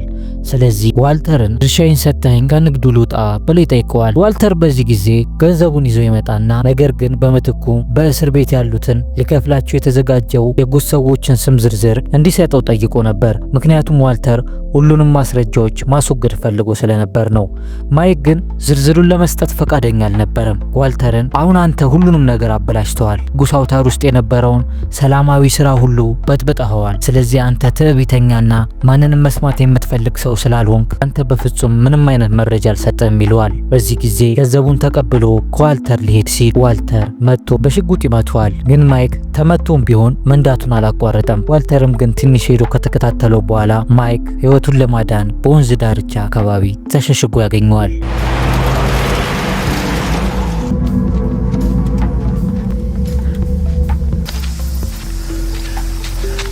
ነገር ግን ዋልተር አሁን ላይ በጣም ጨካኝና ገዳዩን ሃይዘንበርግ ስለሆነ ያለ ርህራሄ ማይክን ባለበት ይጨርሰዋል። ዋልተር ማይክን ከገደለ በኋላ አሁንም በህይወት ያሉትን የጉስ የቀድሞ 9 ሰራተኞችን ማስወገድ እንዳለበት ወስኗል። ምክንያቱም እነዚህ ሰዎች ለፖሊሶች ሚስጥሮችን ሊያወጡ የሚችሉ በጣም ከባድ ማስረጃዎች ስለነበሩ ነው። ከዛም ሜቲላምን ከምታቀርብላቸው ሊዲያ ጋር ይገናኛል። ሊዲያም የዘጠኞቹን ስም ዝርዝር እንደምታውቅና ነገር ግን ከዋልተር ጋር አዲስ ስምምነት ካላደረገች በቀላሉ እንደማሰጠው ትነግሯለች። በዚህም የዋልተርን አዲሱን የሜት ንግድ ሊዲያ በምትመራው ወደ ቼክ ሪፐብሊክ ሀገር እንዲጓጓዝና ከዚህ በኋላ ሁለቱ የንግድ አጋር እንዲሆኑ ይስማሙና የዘጠኙን ሰዎች ስም ዝርዝር ትሰጧለች። ከዛም ዋልተር ይህንን የስም ዝርዝር በመያዝ የቶድ አጎት ከሆነው በጣም አደገኛ የወንበዴዎች ቡድን መሪ ጃክ የተባለውን ሰው ሄዶ ያገኘዋል። ዋልተር ይህን ያደረገው ይህን ወንበዴ ቀጥሮ 9ኙንም ሰዎች ማስወገድ ስለፈለገ ነበር። በመቀጠልም ዋልተር ስካይለርን እጅግ በጣም ብዙ ገንዘብ ወዳከማቸበት መጋዘን ውስጥ ይወስዳታል። ስካይለር ይህን ሁሉ ገንዘብ ስትመለከት ሁኔታውን ማመን አልቻለችም። እናም ዋልተርን ይህንን የወንጀል ንግዱን ካላቆመ ገንዘብ ራሱ እንደሚያጠፋው በመንገር ስራውን እንዲያቆም ትለምነዋለች። በዚህ ጊዜ ዋልተር ግን ትክክለኛ እንደሆነች ስላመነበት ስራውን ሙሉ ለሙሉ ለማቆም ይወስናል። ጄሲም የድርሻውን ይዞ ወደ ቤቱ ሄዷል። ነገር ግን ገንዘቡ የደም ገንዘብ በመሆኑ እረፍትና የህሊና ሰላምን አሳጥቶታል። ዋልተር ስራውን ባቆመ በማግስቱ ከነ ሃንክ ጋር በመሆን የቤተሰብ ጊዜን እያሳለፈ ነው። ሃንክ ደግሞ ለመጸዳዳት ወደ ዋልተር መታጠቢያ ቤት ውስጥ ይሄዳል። እናም እዛም ተቀምጦ መጽሐፍትን ለማገላበጥ ይሞክራል። በዚህ ጊዜ በጣም አስደንጋጭ መረጃ ይመለከታል። በአጋጣሚ ያገኘው መጽሐፉ ከጋይል ቤቲከር ለዋልተር ዋይት የተሰጠ መጽሐፍ ነበር። በዚህ ጊዜ ሃንክ እስካሁን ድረስ ያገኛቸውን ማስረጃዎች በማገጣጠም የሚከታተለው ሃይዘንበርግ የተባለው አደገኛ መድኃኒት ቀማሚ ዋልተር እንደሆነ በይፋ መጠርጠር ይጀምራል። ሃንክም በዚህ በጣም ተደናግጦ ከነዋልተር ቤት ወጥቶ ከሚስቱ ጋር ወደ ቤቱ እየተጓዘ ባለበት ሰዓት እስካሁን ድረስ ያገኛቸው ማስረጃዎች በሙሉ ከዋልተር ጋር የተገናኙ መሆናቸውን እየተገለጸለት ሲመጣ በከፍተኛ የስነ ልቦናዊ ድንጋጤ ውስጥ ገባ። እናም መኪናውን በከፍተኛ ፍጥነት ያሽከረክረው ጀመር። ከዛም መኪናውን ለጥቂት ከመጋጨት አትርፎ በመንገድ ዳር ያቆመዋል።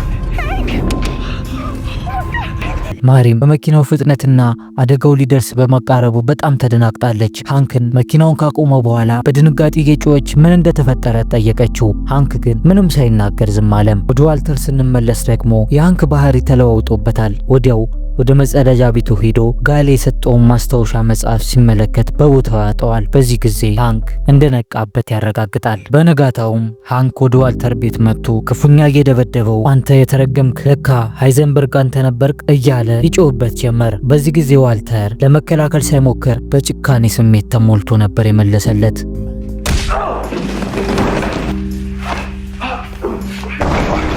ይልቁኑ ዋልተር ከዚህ በፊት ከፖሊሶች ጋር በመተባበር መረጃ ለማውጣት የፈለጉትን ንጉስን 9 ሰዎች በቅርቡ እንደገደላቸው ይነግረዋል። ዋልተር ይህንን የተናገረው ሃንክን ለማስፈራራት ነበር። እናም ቆራጥነት በተሞላበት ሁኔታ ሃንክን ስማኝ፣ የኔን ንግድ አታውቅም፣ እኔም ምን ማድረግ እንደምችል አታውቅም። አሁን የጀመርከውን መንገድ አስብበት። አንተ ማጥቃት ከፈለክ እኔም እዋጋለሁ። አንተ ልትይዘኝ አትችልም። ስራን የማታቆም ከሆነ ግን በጣም መጥፎ ነገር ይደርስብሃል ብሎ ሃንክን አስፈራራው።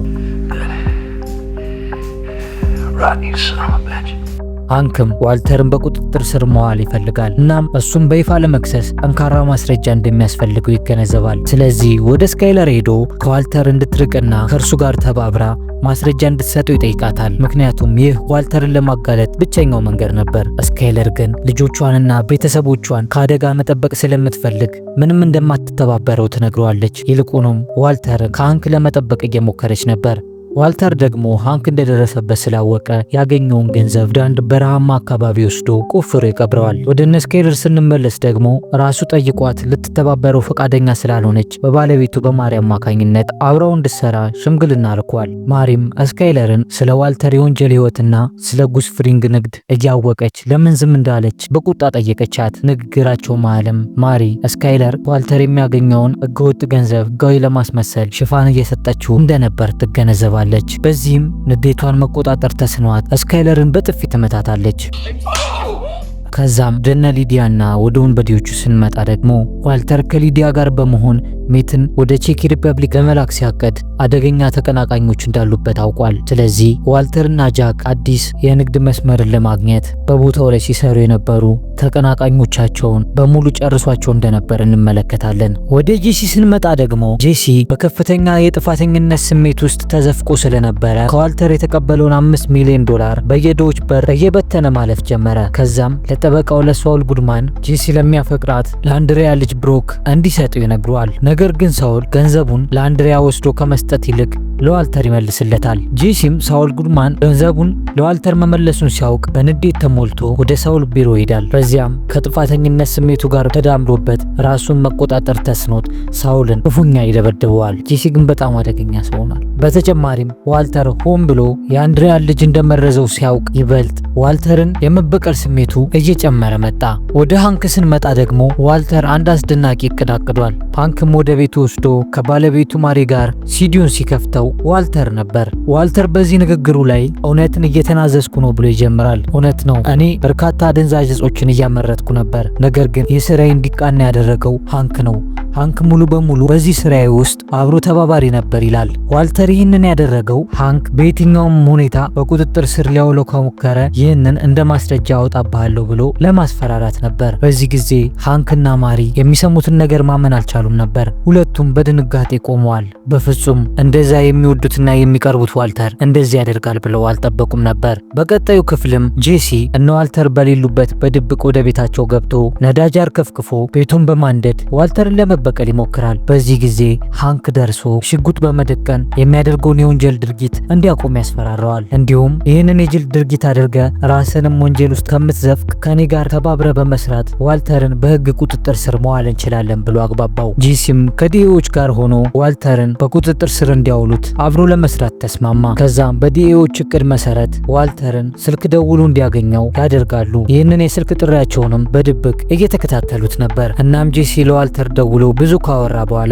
ከእቅዳቸው ውጪ በላብራቶሪያችን ውስጥ ሜታችንን ለማብሰል እንገናኝ አለ። ዋልተር በዚህ ጊዜ ግር አለው፣ ምክንያቱም የሜት ማብሰል ስራቸውን አቁመዋል። ስለዚህ አሁን ላይ ሃንክ ጄሲን በመጠቀም ሊያጠምዶ እየሞከረ እንደሆነ ተገነዘበ። ምንም እንኳን ሃንክ ዋልተር ቢነቃበትም አሁንም እሱን ማጥመጃ መረብ እየፈለገለት ነበር። ከዛም ከጄሲ ዋልተር የመጨረሻውን ገንዘብ በበረሃ ውስጥ ሄዶ እንደቀበረው መረጃ ያገኛል። ከዛም በጄሲ አማካኝነት ያስደውሉና በፍጥነት ወደ በረሃው የማይደርስ ከሆነ ገንዘቡን ሙሉ ለሙሉ እንደሚያቃጥልበት ፎቶ አንስቶ ለዋልተር ይልክለታል። ዋልተርም በጣም ደንግጦ የሚዝ የሚጨብጠውን ሳያቅ በፍጥነት ወደ ቦቱ ይነዳል።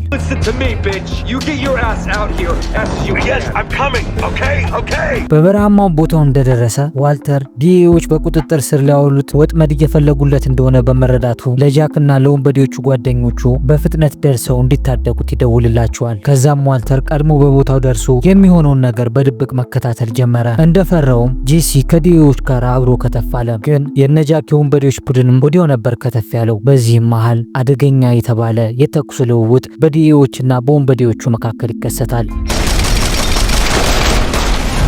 የተኩሱ ልውውጡ በወንበዴዎቹ የበላይነት ነበር የተጠናቀቀው። እናም በመጨረሻ ሃንክን ይይዙታል። ዋልተርም ሃንክ ምንም ሳያረጉት እንዲለቁት ይለምናቸዋል። ሃንክ ግን የአቋም ሰው ስለነበር ምንም ሳይፈራ እናንተ የምታደርጉትን ነገር ማድረግ ትችላላችሁ ብሎ በድፍረት ጃክን ተናገረው። ዋልተርም ሃንክን እንዳይገሉት በርካታ ገንዘብ ከመሬት ውስጥ በታች ቀብሩ እንዳለና ያንን ገንዘብ ወስደው እንዲሄዱ ሀሳብ ያቀርባል። ሃንክ ግን እዛው ባለበት ሆኖ ዋልተርን ከመናገር አልተቆጠበም ነበር። በዚህ ጊዜ ጃክ ተናዶ ሽጉጥን አቀባብሎ ወዲያው ሃንክን ይደፈዋል።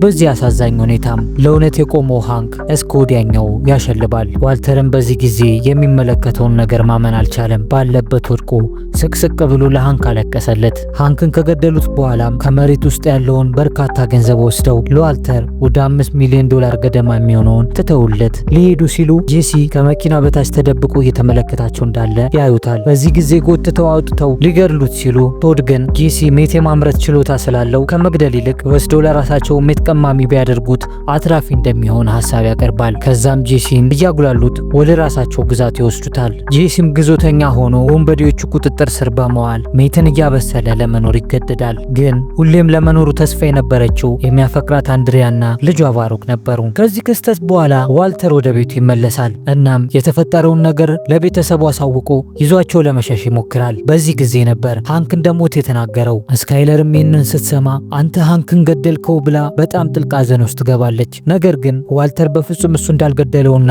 እሱ እንዳይሞት የቻለውን ሁሉ ሲያደርግ እንደነበር ለማስረዳት ሞከረ።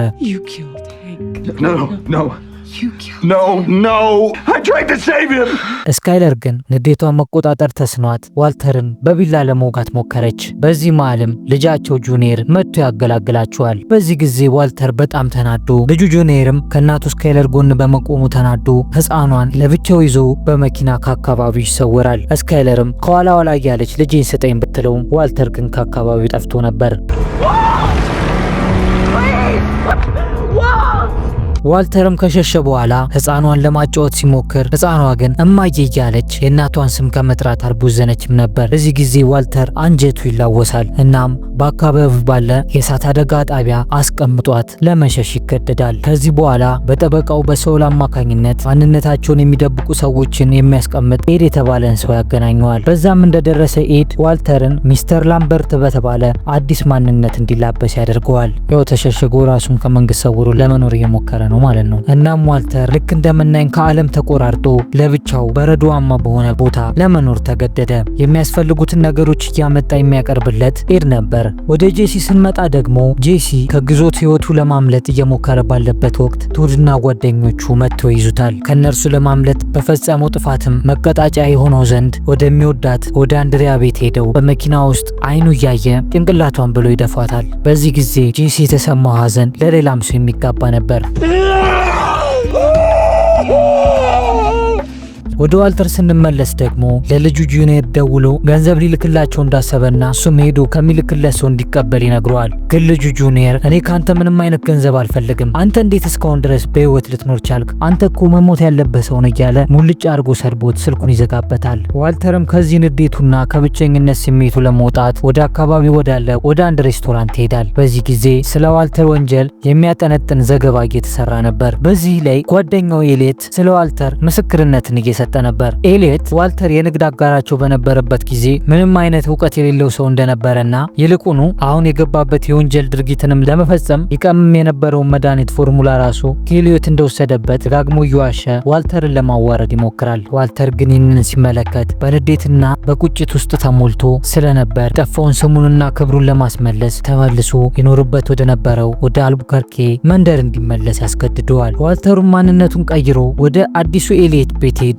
በቤቱም ሲደርስ የሚያዩ ነገር ሁሉ አስገርሞታል። በጣም የተቀናጡ ነገሮች፣ ሰፋፊ ክፍሎች፣ ሁሉም ነገር አስገርሞታል። እናም በርካታ ገንዘብ ለኤሌትና ለባለቤቱ እያሳያቸው ለልጁ ለጁኒየር ልደት ይህንን በርካታ ገንዘብ ለዋልተር ቤተሰብ ማሳደጊያ ፈንድ ብለው በስጦታ እንዲሰጡ፣ ይህን ካላደረጉ ግን ከውጭ ያሉት ተኳሾች እንደሚገሏቸው ያስፈራራቸዋል። በዚህ ጊዜ ኤሌትም የተባለውን ነገር ሁሉ እንደሚፈጽም ለዋልተር ቃል ይገባለታል። ነገር ግን አስማምቷቸው ከዚህ ከወጣ በኋላ የስናይፐር ኢላማ ተኳሽ የመሰሉት ባጀርና ስኪምፒቲ ሲሆኑ ጥይት ሳይሆን ቀይ መብራት አብርተው ነበር ያስፈራራቸው። ከዚህ በኋላ ዋልተር መበቀል አለብኝ ብሎ የሚያስባቸውን ሁሉ ለመበቀል እቅድ እያዘጋጀ ነው። በበረሃማ ስፍራ ሆኖም በመኪና ላይ የሚጠመድና በሪሞት ኮንትሮል የሚሰራ ትልቅ አውቶማቲክ ማሽን ገን ወይም ጠመንጃ ያዘጋጃል። ከዛም መኪናውን ገንዘቡን ወስደውበት ወደ ነበረው ወደ ወንበዴዎቹ ወደ ነጃክ ቤት ይነደዋል። መኪናውን በዛ እንደደረሰ የጥይት ዝናብ በወንበዴዎቹ ላይ ማዝነብ ጀመረ። ከዛም አንድ ሰው እንኳን ሳይተርፍ ሁሉንም ጭጭ አደረጋቸው። ግን በሚያሳዝን ሁኔታ